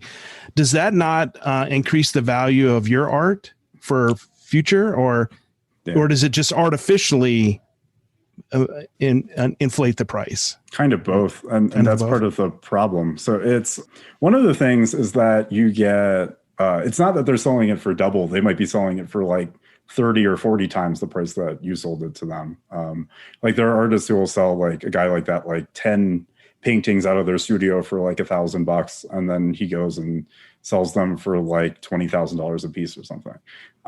Like eventually, like they have to kind of build up a market to do something like that. And so the problem is that then they've built a market and the market is centered around that price. And people have seen that price at auction. So it's hard for a gallery to then sell it to other people who don't want to pay like $20,000 for a painting by a 22-year-old or something, who want to pay like maybe what the fair market price would have been at the beginning, which maybe was like $2,000 for one painting or $1,500 or whatever. And so that can actually really ruin an artist's career early on because they've like taken these things and they probably do make a bunch of money pretty quick. They probably do sell some of those works through their galleries and make a bunch of cash and have like a little nest egg. But it's like a short-term career kind of that also probably ruins a lot of long-term, not just painting opportunities, but and career opportunities, but kind of the way that you actually make the work, I think probably suffers from something like that too, because there's a certain kind of work that sells and it sells at this price. And how are you going to escape that and change? Especially if you're not known to be an artist who like is changing your work and whose work isn't always just like one thing. So all of that is to say that basically I think the structures of the art market are set up to basically create this short-term trendy artist. And that's not necessarily the best thing for an artist.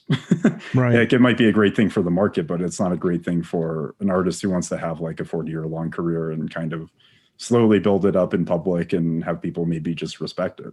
Yeah. No, that makes sense. I didn't think of it that way. There was 60 Minutes did a big expose of a big art sale that happens every year down in Miami, South Beach, I think. And it was very reminiscent of that. Like people were, they were downing these young artists and it was interesting. Yeah. The art fairs are really kind of crazy. Especially like the higher end ones. I mean, some of them really do just exist to just like sell some work and people get by it and it's fine. I don't necessarily have a problem with art fairs generally, but like the Art Basels of the world and like there are some of them where it's really and not everyone's buying like this. I mean, I certainly like know people who do collect art and they just really care about the work and they just want to buy like what they care about. Or like maybe it matters that it's trendy, but only to the extent that it finally got them to see the work or something. And those are the collectors who are most interesting because then you can actually have like a relationship with them and like get to know them and they like want to know things about the art and they care about what's actually happening. There's a certain trust level there that's different when they like really care about what you're doing, as opposed to just being like whatever the hot artist who just came out of like Yale Art School and they want to like buy up because they know that you're going to be cool for 3 or 4 years, or maybe longer. But I think that that's one of the saddest things about the art world is none of that has anything to do with painting or with art or with making. All of that is just some weird mechanism that someone is using to make a bunch of cash, like, or to like be important in their museum community or whatever. None of it is okay or anything. It's just that it just doesn't have anything to do with painting. and so that's one of the sad things is that we have like a market that distracts from art instead of like kind of bolstering it. And also makes it so that art can be inaccessible for regular people. It should be no surprise that people care more about music and that because they have access to like whatever kind of music they want and they can listen to it at any time and experience it in person. Like it's not wildly expensive to go to most concerts and it's just a different world. Yeah. Had this guy come to you and wanted to buy multiple pieces, even just slightly below market value and hadn't been so aggressive and shark-like, would you have considered it maybe? Yeah, probably. I mean, yeah, if he'd have bought them at like market value and like only wanted to buy like one or two paintings, I'd probably have done it. Um, because there's a big difference between selling someone like your whole studio and selling them like a painting. Like they don't have control of your market if they only own like one or two paintings. But if they own like 15 or 20, they can do all kinds of weird, nefarious things to kind of drive up prices and cause long-term problems. But yeah, like if he came and just wanted to buy like the two paintings that we talked about and he wanted to buy them at their market value or like at like a slight discount, like I probably would have done that. But he wanted like 95% discount or something. So that's like something, yeah, I'm not going to do that. I mean, lots of artists do. And I mean, it can be good for your career and it cannot be good for your career. So it's really just a roll of the dice. But yeah. I'm glad you were willing to speak to that, because I think it's a cautionary tale for young artists. So you've been a full-time artist for 5 years now, correct? Yeah. In that 5 years, you were able to get gallery representation, and on my count, I think you've done like something like 25 group shows or exhibitions and like 10 solo or two-person exhibitions. That's pretty significant. How did you manage to do that? Like, what was the process in order to get gallery representation and get into all these shows? I mean, I think a big part of it is just luck. Like, I mean, one of the things was definitely getting on Instagram when it was kind of still easier to meet people on Instagram. So maybe the best story to tell is like back in, I think it was like 2016, my friend Mary and I decided to go on a road trip. And I had like been posting on Instagram and like posting a bunch of my artwork. I didn't really know what I was doing or anything. I didn't have like a career or anything. That was like a year after I graduated from college. And I like posted a bunch of stuff and said like, hey, does anyone like who I've met here on Instagram like want to like meet up during this road trip? Like I could do some studio visits or something. People were like really open back then because like we hadn't really had the same kind of, I think, malicious kind of experiences with social media that we have now. And so a lot of people were really open to that and they were just like, yeah, come by and come see like the work. And so we went on this wonderful road trip down the East Coast. Probably saw way too few studios and did like way too much eating Domino's pizza in the car and like drinking wherever we got and like being a stupid 20-year-old idiot, which was a lot of fun. But we stopped in Florida and one of my now friends, but one of the guys who had been like following my work was this curator, Aaron Garvey, who basically has been there with me like every step of the way. So he basically let Mary and I stay in this Airstream down there because he was about to open up a residency. And he had been a curator, I think, at the SCAD Museum and a couple other places. And so he basically knew like the ins and outs of the art world and things and had a lot of like maybe more like mentorship kind of knowledge that I could use. And also was like the first person within like the capital A art world that believed in me. So we stopped there and we had like a great time and got really sweaty in Jacksonville in like 120 degrees in like July or something. And that was disgusting. There were like cockroaches everywhere. But so that was like the first time that I like met someone who wasn't tied into the art world. And so a lot of it kind of came out of that actually, because he like then invited me back to do the residency. I think I was like the second resident artist at his residency, which at the time like was pretty bare bones. Now it's like crazy. Now he has partnerships with people who have made a national thing where he can take people to like hotels in different cities and things. That's pretty crazy. But at the time it was like a little Airbnb. Yeah, I basically met people through doing that and then started having a couple of shows. People would like invite me through Instagram to have like a group show or something. And I was making these fake paintings in like my parents' bedroom where I was, or my bedroom in my parents' house where I was living, where like I had 3 or 4 feet on a wall and I was making these, the redacted paintings we were talking about. And sometimes I would like fake them with Photoshop and I would just kind of make them digitally. And then like, I like would post them up on Instagram or whatever. And there was a gallery that was interested in Belgium, which gave me probably my first really worthwhile group show. They're defunct now. They like only lasted like a year, but I was in their opening night group show. And so they're gone, but that was probably like the first time. And once I like kind of had shown in that kind of context, I could take the photos of the work being in a group show and post those on Instagram so people could see that it was being seen in this white wall gallery context.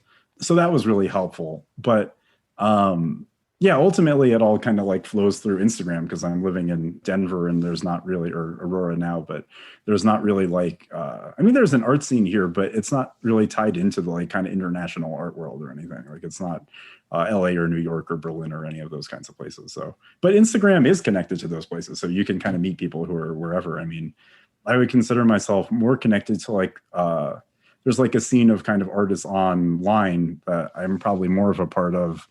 Jenny Brosinski, Richie Culver, Benjamin Murphy. There's like a kind of group of those, Taylor A. White, like a group of artists kind of like that who I would consider myself more similar to than I would like most of Denver's artists, because I'm just not really tied into the community in the same way. I'm probably more tied into the like online community. And so that's an interesting thing too, because we kind of all end up showing in like similar galleries, at least for a while. And then I think we've kind of splintered off into our own careers now. But I think a lot of us showed with TWFINEART in Australia, which they kind of like had hopped on Instagram and started kind of putting shows together with artists who were having, I guess, success. I don't even know what to call what was happening on Instagram at that point, but who were had some kind of popularity on Instagram, not much, but enough at the time that they had started like showing that work in their own gallery. And so it kind of just started being that like all these things I was posting on Instagram, sort of people wanted to show them in real life, I think. But yeah, no, so Aaron, my friend who I was talking about, who runs that residency in Florida, he basically was my entryway into art being something that you could have like a career in, or like that you could go to a residency and that you could like really, people might take your work seriously in some way. And so he's actually curated a few of my shows since then. I would say like even like one person shows and things that in a lot of ways is almost like a collaborator. So not that he doesn't like make the work, but we definitely like bounce ideas off each other and talk about what we're making, and we have similar backgrounds and things. So it's kind of a funny situation. But yeah, that's really I mean, I guess the art world really just comes down to like getting a little bit lucky and then hoping that you know people. Like that's really what it is, which is, I mean, not great, but I guess that's how most business works. It sounds like you were able to, really leverage Instagram as a tool. Yeah. And you kind of hit it at the right time, right? As a social media tool, it's given you a lot of opportunity by being on that platform. I imagine you sold art off of it as well. People have seen your art and buy stuff. Yeah, I think, I've definitely sold works directly from it, and people just see it on there. So then maybe if they see it in person after seeing it online, they like know it or something. It's funny. It's not just the sales that come like through there. And I actually try not to sell too much art just to people on Instagram, because you get like a kind of trendy kind of buyer or something that, it's good to make a sale for sure, but I'd rather that someone like sees it in person and kind of cares about it. But there is definitely an aspect of that helps with sales. Yeah. Like I think people see it and they're like aware of the work or something. So the more that people are aware of it, I'm sure they're buying it because they're aware of it. So you talked or mentioned residencies. You've done a number of these. How important is a residency to an artist? I think it kind of depends on what kind of residency you're doing. There are residencies where like you pay like a $50 application fee and you probably never hear back. And it's like, I would consider that a scam, but that's common for sure. Exhibitions like that too. Some residencies are really impactful. I think definitely the one I did in Jacksonville. And then the most recent residency I did was, well, I guess it wasn't really a residency, but I don't know. I don't know what it counts as. Basically, Kehinde Wiley like sent me a DM on Instagram one day because he had seen my work and he really liked it. And he was like, well, I'd like to buy one of these paintings. It was one of the charcoal paintings, which are almost impossible to like move without they're like charcoal falling off in all kinds of funny ways. And so we were talking about it. I was like, yeah, like I'd sell you one of these, but I don't know if we really want to roll this up and ship it because it's like a powdered charcoal and the charcoal can just fall off. So I don't know like what he would have gotten in the mail. It might have been something weird. But so basically he ended up actually inviting me out to what is now his residency in Senegal, in Dakar, which was at the time wasn't like totally completely built. It was like probably about 95% of the way there though. They were like prepping to open it. Anyway, that had like a huge impact because I was there and meeting like these other artists who he also knew, and they were just hanging out there before the residency technically opened. And I got to see a new place and see like different kinds of people and different kinds of architecture and just kind of soak in a different world from my own, and to kind of play with what I was doing somewhere else. I think that's what's so interesting about a residency is you get to like see new things and like they impact you. I mean, it's just as simple as that. You get to really hunker down and make work seeing something that you probably haven't seen before. And I mean, that residency was particularly nice because he has like this gigantic house there. There's like an infinity pool and it like sits on the beach and it's a nightmare. It's like a beautiful nightmare of excess. And it was probably like the best thing, coolest place I've ever been. But yeah, that was beautiful. It's interesting because you get to like make so many different things. I mean, I was like sitting on the reason he brought me there was to make the painting so that he wanted to buy. And so I went to sit on top of basically the top of the like rooftop. He had like a little stairway you could go up there.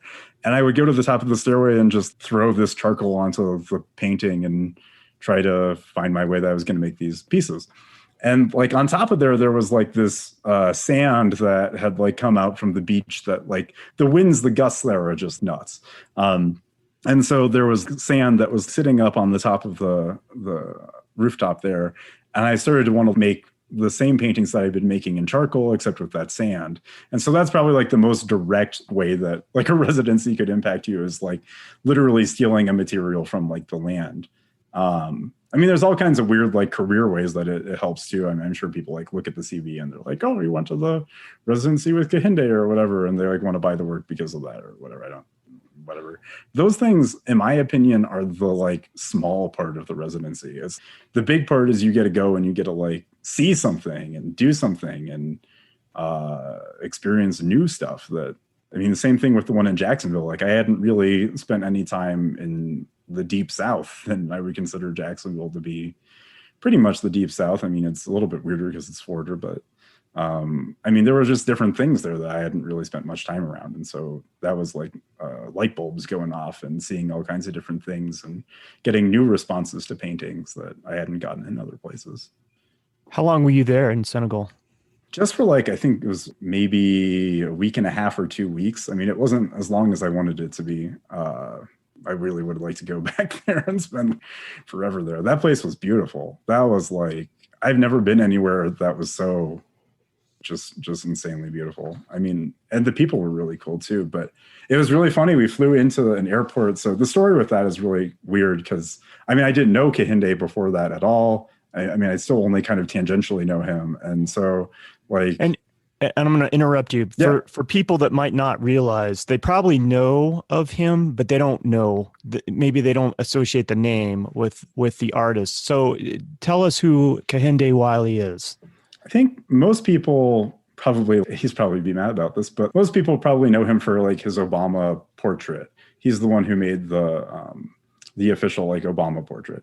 His work basically, it's just this beautiful like painting that, I mean, it has to do with like all kinds of issues with being a Black and American and from Senegal too, or like just with the like African diaspora. And but also they're just these beautiful, lovely paintings and incredibly well-known artist. I mean, I don't know what else to say about him. He's just like a really great artist.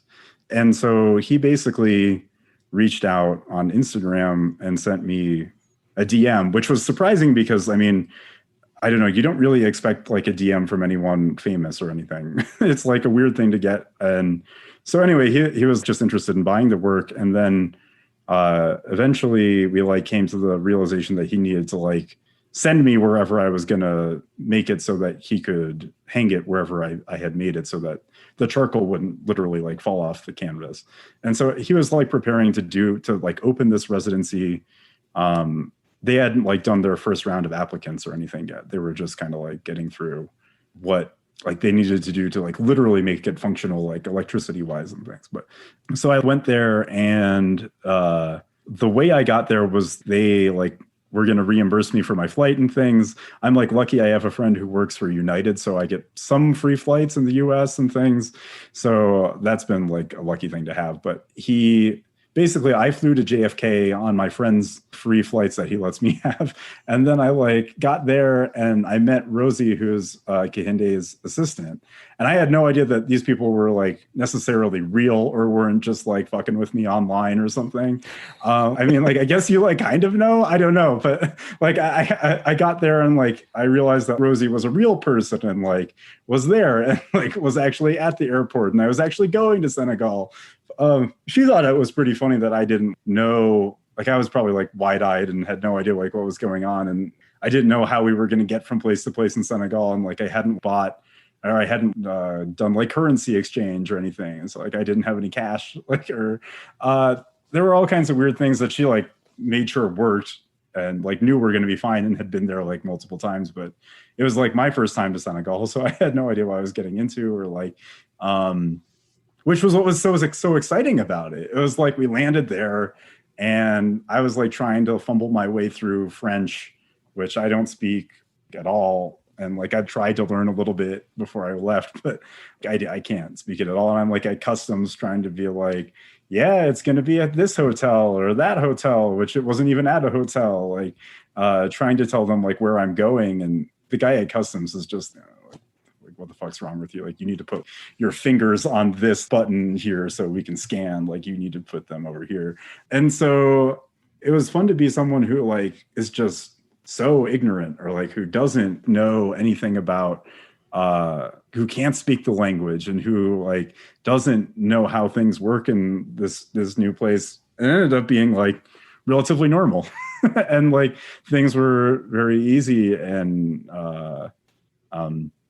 just beautiful place. The whole time it kind of felt like I was like playing with found money or something. Like I had no idea like what I was doing or like how I found this $10 bill in my pocket that was like a DM from Gande Wiley or whatever. And so that was like incredibly lucky, I think. And there's all kinds of weird things like that happen in the art world where like, especially if you're not in like a art center living in like Denver or like Aurora or something here, it's not like you just don't really anticipate art world people being interested. So it's like if a gallery wants to do a show, it's like really exciting because like, how do they even know about it or something? I can't imagine how you must have felt when he reached out to you, an artist of that caliber. That must have felt spectacular. Yeah. To think that this artist that does this phenomenal work, like sees something in you, in your work, and wants you to buy a piece of yours and fly you halfway across the world in order to accomplish it because, you know, you can't mail this thing. Yeah, that was incredibly generous. And I mean, he's just lovely, but that's like, it was like amazing and kind of freaky. I was like, oh man, like, what am I doing? Or like, I didn't know, like literally, like where am I going? And like, what am I doing? Like, I didn't know until I got on the phone with Rosie for like 15 minutes or something to that, like I was even going or like how it was going to work or if they were going to reimburse me or like if I was they were going to buy the flight or like any of that kind of stuff. Like it was just like on a whim, really. And so it was like a lovely, insane thing, like the kind of thing that I mean, it was like a dream. I mean, it was nuts. And at the time I like didn't have health insurance or anything. So I was like trying to figure out how to get all of these vaccines before I could leave. And they were like, oh, these are going to cost $1,500 or something. I was like, I'm not going to get them. So I just went, and I'm lucky I didn't, I don't know, get whatever, but I don't know. It didn't end up being a problem. So, but there's all kinds of things that, are weird about the art world. And I mean, that was probably the most far-flung kind of residency I've seen someone from the US actually start. I mean, that's really cool that there's like a space so far away and so much different from what we live in. But it also was interesting because the flight wasn't so long. Like, I mean, I haven't done too much international traveling, but it's almost exclusively been to Germany when I do. And it's weird, but the flight from JFK to Dakar, the airport in Dakar, was maybe 8 hours. And so it really wasn't much worse than going from like Denver to Florida. So that was kind of weird. Yeah, I mean, just got to see all kinds of new things. It's a beautiful place. So I wish I could, like, I just want to go back. Every time I think about that, I'm like, I'm like dreaming about it. But yeah. It sounds amazing, man. Good for you. That's awesome. Yeah, I was lucky. It was great. But well, luck only plays a certain part of it, I think. I mean, obviously, if the work wasn't there, you surely wouldn't have been invited to Senegal to, to create this piece. So I just think that's fantastic. So good for you. Yeah. You mentioned a little bit earlier that you try to offer something for everyone, because not everybody's going to be able to afford a Paul Weiner original. What kind of things do you offer in that realm? And if we can talk about it, if you want to talk about it, talk a little bit about pricing, if you would. Yeah. Okay. So probably in that realm, the things that I have like available are like usually prints. I have some stuff that I've done with Long Road Projects, which is the residency foundation that my friend in Jacksonville runs. We made a couple of prints back in like 2018, maybe 2017. And I have some through, I think, Miscellaneous Press too, which is in LA. And so we kind of, I've made these works that are probably, I mean, they're not cheap, but you're still talking more in the like $100 to $300-ish range. So it's like something that it's like within the realm of buyable. It's like buying a TV or something. Which is still like a little bit expensive, but it's something that a normal person might be able to like get. Like you don't have to be paying like $10,000 or $15,000 for it or something. One of the other things I do is that like if I get like a DM from someone who I know like definitely can't afford like an original work, but they're like interested or just like want to own like something, I'll like oftentimes send them like a little like inkjet print or something, just so that they can have literally anything to hold on to. It's like almost more like sending them like a poster or something. Like, I mean, I wish everyone could have like an original, but it just doesn't work in the market that way. I would say those usually run anywhere from like, sometimes I'll throw a free print to someone to about $250 or something like that, the max. Maybe I might have had like one that was 300, but I try to keep them like more like in that 100 to 150 range so that people can buy them. And then, I mean, the paintings are different. It all depends on the market and what's happening in it, and like where, like the gallery that's selling it, and like if they want to give a discount and things to different people. Pricing is like a really complicated thing in the art world that I don't think I even totally have a grasp of, but that probably my galleries have a much better grasp on like why something is a certain price. But I mean, I know like when I was 20, I was like very excited to make a sale for like $800 or something. That was like a great price, but it changes. And like, I guess depends a lot on like what kinds of shows you've had and like what, how much interest there is in the work and like internationally and things, or like if it's been in museums and stuff like that. And so it's kind of funny. Because I mean, none of it has any real direct utility. So there's not like any reason that material wise or something that a painting should be like $20,000 versus 300 or whatever. It's all kind of constructed within the market. And so that's kind of a funny thing. I mean, I guess in a lot of ways, like, I mean, I would consider like the art world, like the capital A, like art world market to be more of like a luxury goods market that is pretty gross in a lot of ways. So, but that's sort of the reality that you live in if you want to make work that is seen on that kind of scale, or that maybe ends up in like a museum collection or something, that it pretty much has to exist within that framing. Yeah, it's a kind of depressing thing to talk about. Yeah. Well, I didn't mean to depress you by any means or any stretch of the imagination. So you just pretty much let the galleries kind of suss that out, and then you have a dialogue with them. Because I mean, that's something we really haven't discussed very much. And like you said, it's like, it's difficult, and it seems like it's all over the board.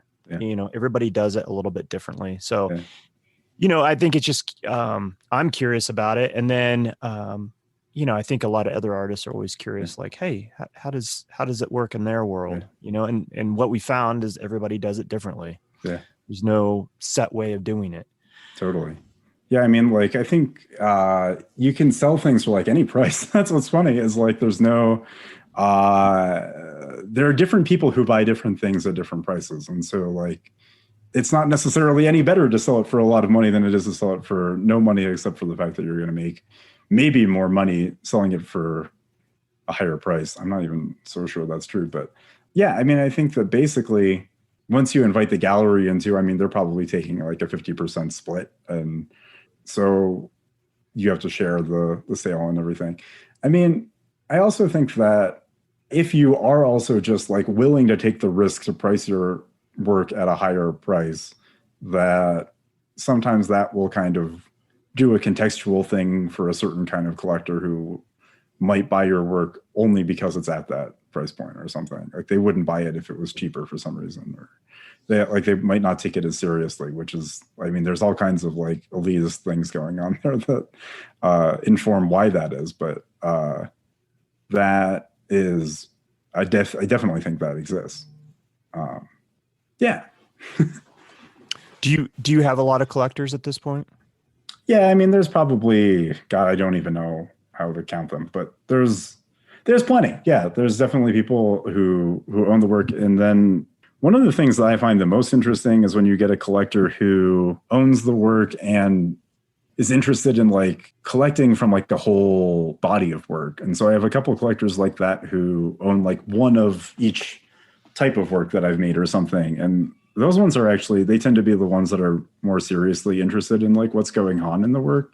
I mean, if they can afford that kind of level of thing, but that they also are able to like synthesize like almost like a show in their apartment or something, or like, it's exciting because most of the time I only get to see my work on its own or with like one of my buddies' work. And sometimes when you have like a collector, they'll like send you a picture of the work together with something that is more like respected or important long-term. So you get to see like if it holds up next to things that are kind of more art historical or stuff. So that's the fun part. And then the weird part of all of it is just the politics of what it means to sell art at that price, and like trying not to get sued, and like hopefully your painting doesn't break in shipping. And like there are all kinds of things that are a little bit hairy about throwing a $4,000 painting in a UPS box and praying that it makes it to its location without getting like smashed or something. Yeah, I mean, there's definitely collectors, and some of them are more connected to each other, and some of them are connected to institutions and things, and that's all good. But yeah, they exist. Yeah. Do you do many commissions outside of what you did for Candy Wiley?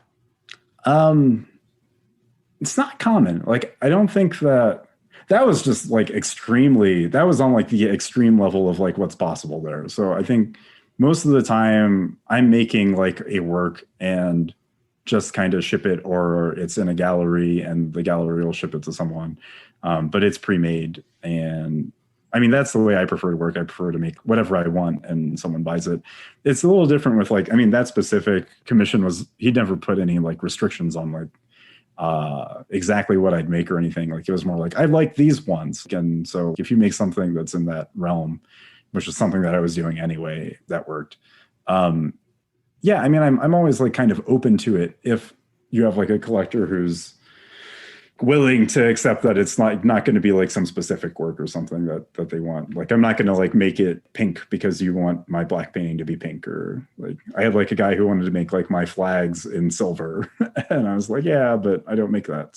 So there's like yeah, there's like some limits to it, but yeah, like I'll do it usually if it's a reasonable request that doesn't like take away from the actual art function of it. But I don't know. I don't care that much about a sale. I care more about like making the work. So yeah, totally makes sense. Yeah. And I'm lucky to be able to do that, I should say. Like that's right. I mean, because I feel like anybody that has the freedom to have an art life, is in a really unique position, and not a lot of people get that opportunity. So totally. I think it's not something to be taken for granted by any stretch of the imagination. How important is that connection between you and those people that are buying your art, or the collectors? I mean, ideally, it's very important. I mean, like the best thing is when you have a guy who really cares about your work and follows it for years and buys the work, and they're like caring about it and cherishing it and like looking at it, and that it's not in storage, and that they're probably not going to flip this painting, or like if they are going to give it to anyone, that they're going to donate it to a museum or something. If that's a situation that arises, that's lovely. But I mean, there's like all kinds of reasons within the art market that like a gallery might not want you to know who bought the work, so that you don't try to like sell it behind their back or something. I don't do that, but there are definitely artists who do. And so you don't always get to know them, or like maybe you get to meet them like once at the opening or something like that. But it's definitely better if you can like be friends and like send them like a Merry Christmas or whatever. Like I do like that, and talk about the art. There will be some collectors who are really interesting. Like one of my collectors is Robert Verdi, he's been on TV basically I think he was the host of Fashion Police and of a couple other shows, but he basically is the most interesting person that like I think probably collects my work in terms of being a creative person himself. And so a big part of like his collection is that it's kind of almost fashion design centered. So he'll buy like a piece of clothing that is some kind of important kind of fashion piece. And then he'll also kind of buy artworks that are reminiscent of that piece. And it's kind of about this back and forth about what the differences and the ways that like fashion and art kind of connect and play with each other. And so he's really interesting. There's I think an article about him in Architectural Digest that's worth reading, because he kind of like goes through his whole collection. You get to see like the work. And then probably, I mean, one of the other interesting collectors is my friend Mark, who lives in Luxembourg, and he has the craziest collection of work. I probably shouldn't tell you everything that's in it or anything, but you get like funny messages like, he was like, yeah, I'm going to go get this painting restored. Like I had like a little drawing that I sold him, and it was like graphite on oil paint on paper, and like a little tiny piece of the graphite, I guess, had chunked off or something. He wanted to get it reattached. And so he was like, yeah, I'm going to take it in. And it's just this painting and like the Anselm Kiefer. And I was like, oh, okay, great. So, yeah, there's like all kinds of funny, weird things that happen that you have no idea where your art's living, or like how it came from like my little shitty shed in my backyard where like I'm like painting without like electricity, and now it's in somebody's like private collection where it's sitting next to God only knows what. There was a guy that wanted to do like a show, and he had like a private show in like his house, I think, and he had like a Jasper Johns painting and like a bunch of Rauschenbergs or something, and also like some contemporary art. And he bought one of my flag paintings and was like, "Yeah, I'm gonna show it with these ones." And I was like, "Oh, well, yeah, I mean, like I would like that, but you just never know like where these things are gonna end up."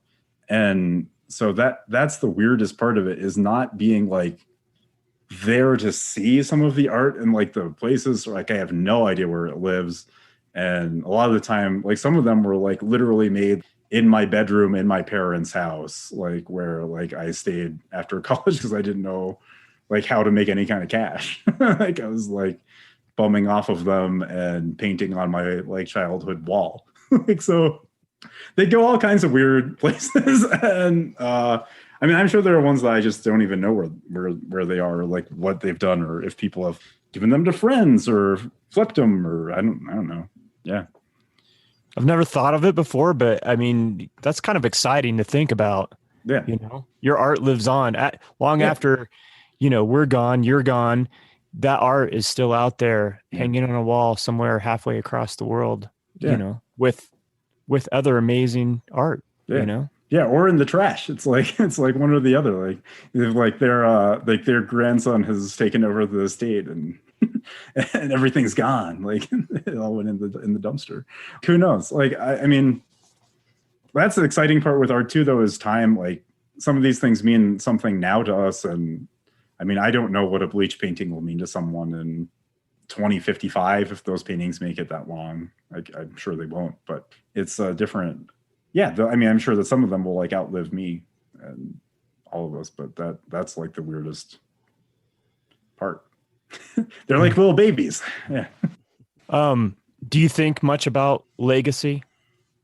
Mostly I think about what the work is going to mean in the now. And I mean, if I'm lucky to have lucky enough to have a legacy at all, that will be very nice.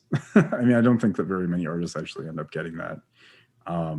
Yeah, I mean, like it's much more important what the art means to someone today, and like what I can like do to connect with someone, or to make like a painting that makes someone feel something, or whatever. I mean, like if it does have a legacy, that would be great too. But it'll only be because it did something for someone now anyway. So I feel like that's the whole point. So I guess to the extent that I would like a legacy, it's more so because I'd like people to be able to see the work. And so like if it does end up like in, I don't know, like institutions or something, that would be lovely, because maybe it gets seen for more than like my lifetime, or more than even just like the next like couple of years. So that would be lovely. But yeah, I don't think there's any reason to like kind of, yeah, like, I mean, I have no idea if that'll happen. So yeah. Well, you're young too. Yeah, that's true. So we got time. It would be interesting to talk to you in 30 years from now, and you know, Wes and I will probably be dead, but you know, let's see. But I'll only be maybe not. 88, 89. Yeah. Okay, let's. Yeah. Do you have your calendar available? Yeah, I'll write it down. We'll like put down. I feel sorry for anybody who's still listening to us in 30 years, but you never know. Time flies. Oh my God. 2050. Sitting here with oxygen tanks and we'll see if anyone's still around in 2050. Like, everybody, hey Paul, it's good to see you again. Yeah, I'm like, oh yeah, I'll tell you about all the books I'm reading in my doctor visits, and how it's like a really shitty second half after all those like toxic fumes I've been inhaling. Like, how's that bleach working for you now? Not great. Inhaling that for 40 years. Yeah. Oh my God. Lots of shows got canceled this year. Yeah. Things changed for artists, but as a whole, we've got the sense that people are still buying art, and people have had pretty decent years. How about yourself? Have you found that to be true? Have you still been selling art? Yeah, it's been lucky, and yeah, I mean, like I'm just definitely happy to be lucky and happy and privileged to be like in a position that I can like still sell something that doesn't have the same kind of like constraints on it that a lot of people's like livelihoods are like totally ruined by COVID. I mean, I feel just terrible for like so many people in America who like, I mean, not only can't like like either like their job has been canceled or they can't, like by no fault of their own, or like there's no safety net and things too in a lot of ways. And it's, I mean, people haven't gotten a payment. It's like, yeah, like how do you pay for that car payment without, you know, having an income? I mean, yeah, I can't even imagine. Yeah, I mean, I'm lucky that I can sell work and that it's like, I mean, selling to like a class of person who really isn't impacted by this probably almost at all, like economically. Or at least, I mean, some of them have even made like more money during COVID. So, I mean, yeah, I mean, that part of it is lucky that I can like kind of still like afford to like, or not afford, but I can still make my work and that it's selling and that it's fine. A interesting thing that happened was the show that I had in Germany in, I think it was late May or early June that it started. And it kind of was like back at the beginning when we kind of like still didn't know everything about the virus, and kind of, it was a time when like Germany had also really cracked down and done a pretty good job, and they were feeling like they were maybe like over it to some extent, and they'd like ended their lockdown and stuff. And I'd shipped these paintings off, and they actually had a physical show there and an opening and things where people came and actually saw the work. But a lot of the work was about the pandemic. So I had like a painting in there that, or I guess it was a drawing that said "stay home" on it. And somebody came out to the opening and bought the work that said "stay home" at the opening. And so there's all kinds of like funny little like things that happen in the art world like that. This year has really made things weird. I mean, I feel like extremely lucky to have had like a physical in-person show this year. I don't think almost anyone has really done that, especially as like a solo show, and that it wasn't like in the US. So there, I mean, that was a really complicated show to ship because I didn't have access to like all the materials that I usually had, especially back then. And that was when, like, I mean, we were just coming out of kind of all the crazy buying habits that everybody had kind of like built up, where we were like all like stocking up on things and stuff.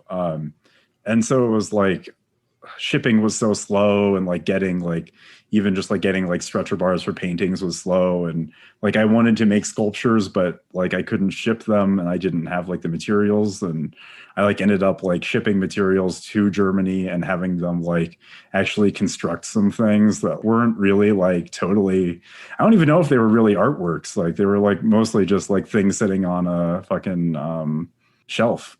Like, I don't know, that like things that I thought were meaningful at the time. But I mean, it really, that just changed so much stuff. And I feel like one of the things that is worrisome about the art world is how little people's work has changed during this. Because if you're kind of like experiencing this like wacky alternate reality where we all feel like we've like aged like decades and things, and like this, I mean, I don't think anyone's really experienced anything like this, well, or any of us that are alive have. So it's really, I can't imagine like living through this and not changing my work, or like, and there are definitely like structural reasons not to do that. Economic reasons that like people like love your old work, or your work isn't like about these kinds of things, or whatever. And not that everyone's work needs to necessarily be directly about the pandemic, but it just seems like so many things have changed in the past 9 months that I can't imagine like just soldiering on with the charcoal work that I had been making going in. Like it and that work still matters to me, but it's not the work that I'm making now, I think like speaks to people in a way that work never could have for like this moment. And so that's what's interesting, is the way that when we talk about like the market and art, how much there's like an incentive to just stay the same, no matter like what horrific thing or great thing or whatever is happening in the world around us, that like we kind of need to be responding to these things as artists. And to like not respond to them is like to kind of feel like you're like ignoring the world around us that is the whole reason we make art in the first place. So yeah. 2021, you feeling pretty optimistic about it? Oh God, I'd love to. I hope things go well. not an optimistic person, but I mean, like I want it to be good. So yeah, like I'm hoping that like we kind of get a vaccine here and things kind of like clear up a little bit with COVID, and maybe the economy gets rumbling a little bit more, and people can make a decent living and maybe get a stimulus check even. That would be lovely. But I think that like we're kind of going to a place where it could be really ugly still. So I mean, and I think a lot of weird things have happened during this pandemic that aren't as easily reversible as like having a vaccine for the actual virus. Like, I mean, small businesses dying and things like that. I mean, I feel for so many people right now, and I don't think that, I don't know. I just think there's a lot of pain, especially like in the US right now. And I don't think it's going to be great, but I'd like it to be. So yeah, I just read an article. Well, I kind of skimmed an article today about, they're thinking that there's going to be another financial bubble like the 2008, because actually the market had done so well in 2020, despite, all the weirdness that was going on. So that could be kind of problematic, but let's see. We'll see. Yeah. God, I sure hope not. I know. Yeah, I know. Oh man. Yeah. Are you pretty frugal with your money? Yeah. I mean, like, and let me follow this up with what do you do when you sell a bunch of art? When you get a big paycheck, what do you do with your money? This is a question that Bob Ragland has always wants me to ask artists. So I'll ask that to you. I mean, I'd say I don't really buy too much stuff, just generally. But in terms of like art, I'm not like cheap about what I'm getting for my artwork, and a lot of the money that I do make just goes straight back into the painting. So, or into the studio cost or like whatever. I mean, so I think a lot of what's happening is basically, like I need stretcher bars. And so I get like big stretcher bars, or it was one thing when I was like making these big oil paintings too. I mean, like the oil paint was so expensive. It was like the moment I got like any cash, I had to like drown it back into that to like make the next show or whatever. It's a little different with these bleach paintings because bleach is so cheap. I mean, it's like literally $3 at Home Depot, and like I don't even have to buy. Well, I am kind of backing the paintings with canvas now, but they like initially they're made on like a bed sheet, so that's not so expensive either. It definitely like has been. I guess that is oddly frugal. I don't know. I didn't. It wasn't purposeful though, but that is. I mean, I guess the reality is that because I'm trying to make work that is about this year right now, I think a lot of the things that people are buying are frugal things, and so like to make things with the materials that we think of with this year, it's not like you're not making diamond studded paintings or something. I mean, I guess I'm somewhat frugal, but more so I just like want to buy whatever materials I need to make the work. It all kind of is in service of just the painting. So, I mean, a good life is a good life too. I mean, lovely thing, but whatever. But like, I'd much rather be able to make like paintings. So it's all about the work. You work every day? Are you in your studio every day? So I'm a weird worker. So I'm like I have like bursts of energy and like bursts of like creative like interest. So I'll have like weeks or months sometimes where I don't work, and then I get probably like really annoying and probably just like not as good of a person when I'm not working. Like I don't even get like that creative energy out. I think I can be a little bit just annoying.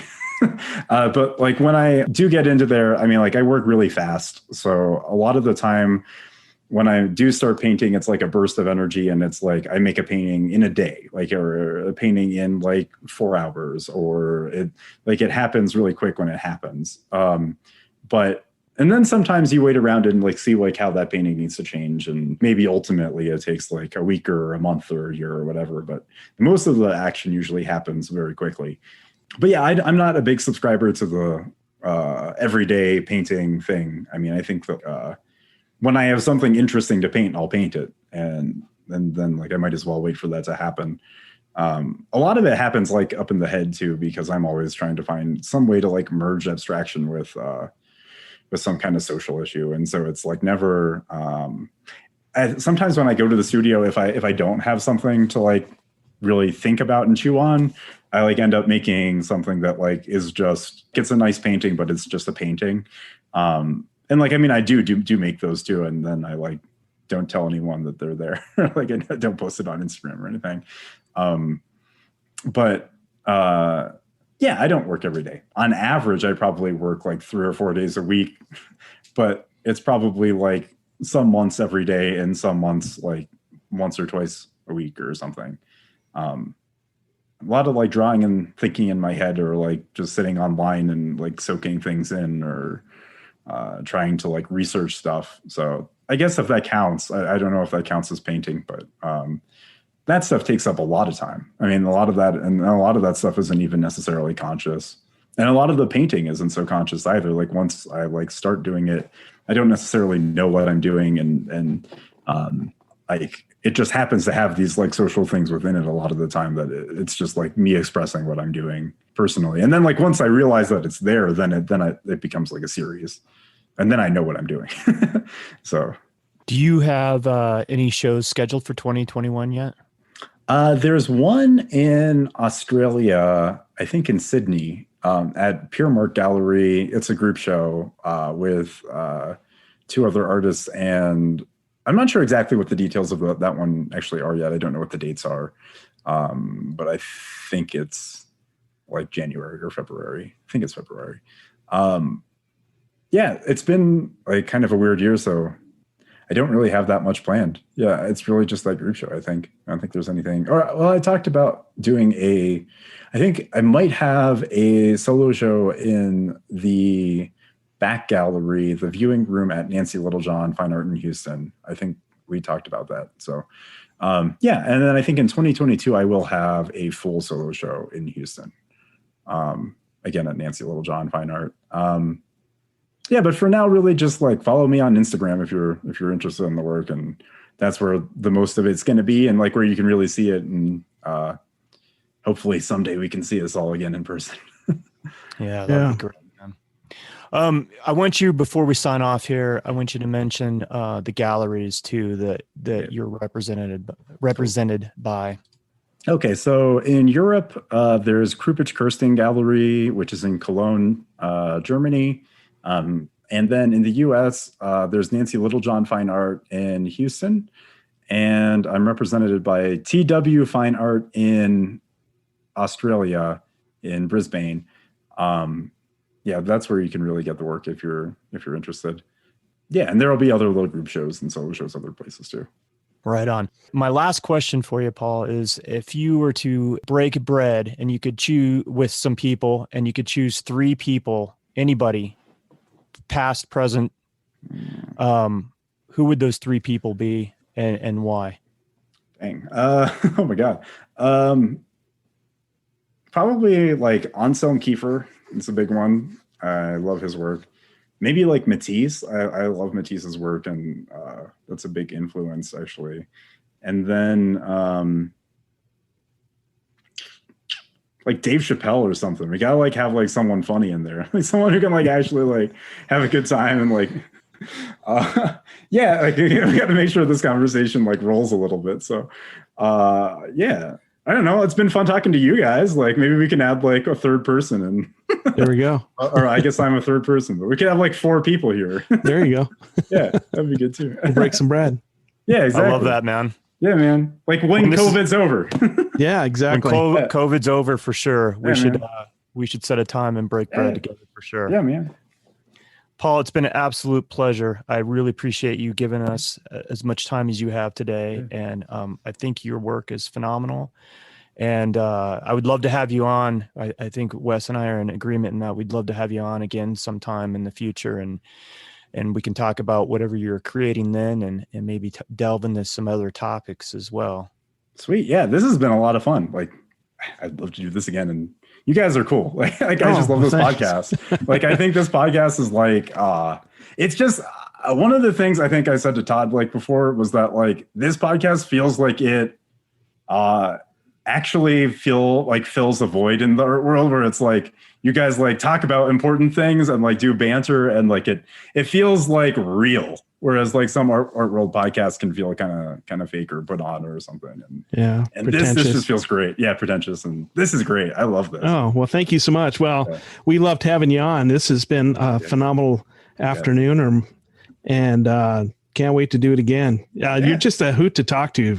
Oh, good. I could just sit around and so next time, one of these times I'm in Denver, we'll definitely reach out and get together because you're man. That would be fun. I hope COVID's over soon because like, just get together and like have a beer and chat. Like this would be good too. But exactly. Well, thank you so much. I love your stuff. It's awesome. Yeah. Thanks, guys. Yeah, this was fun. I just want to do it again. Gotta like start over now. This time I asked the questions. Like, oh, there we go. We'll turn the tables. We've had that happen a couple times. So oh no, maybe next time we'll change up the format. I'll catch you off guard. You think it's about art, but it could be about anything. Yeah we've had those too. Oh my god. Oh man. Well, great. Thank you so much again for the Tenet Podcast. I'm Todd Pearson. And I'm Wes Brown. Have a great week.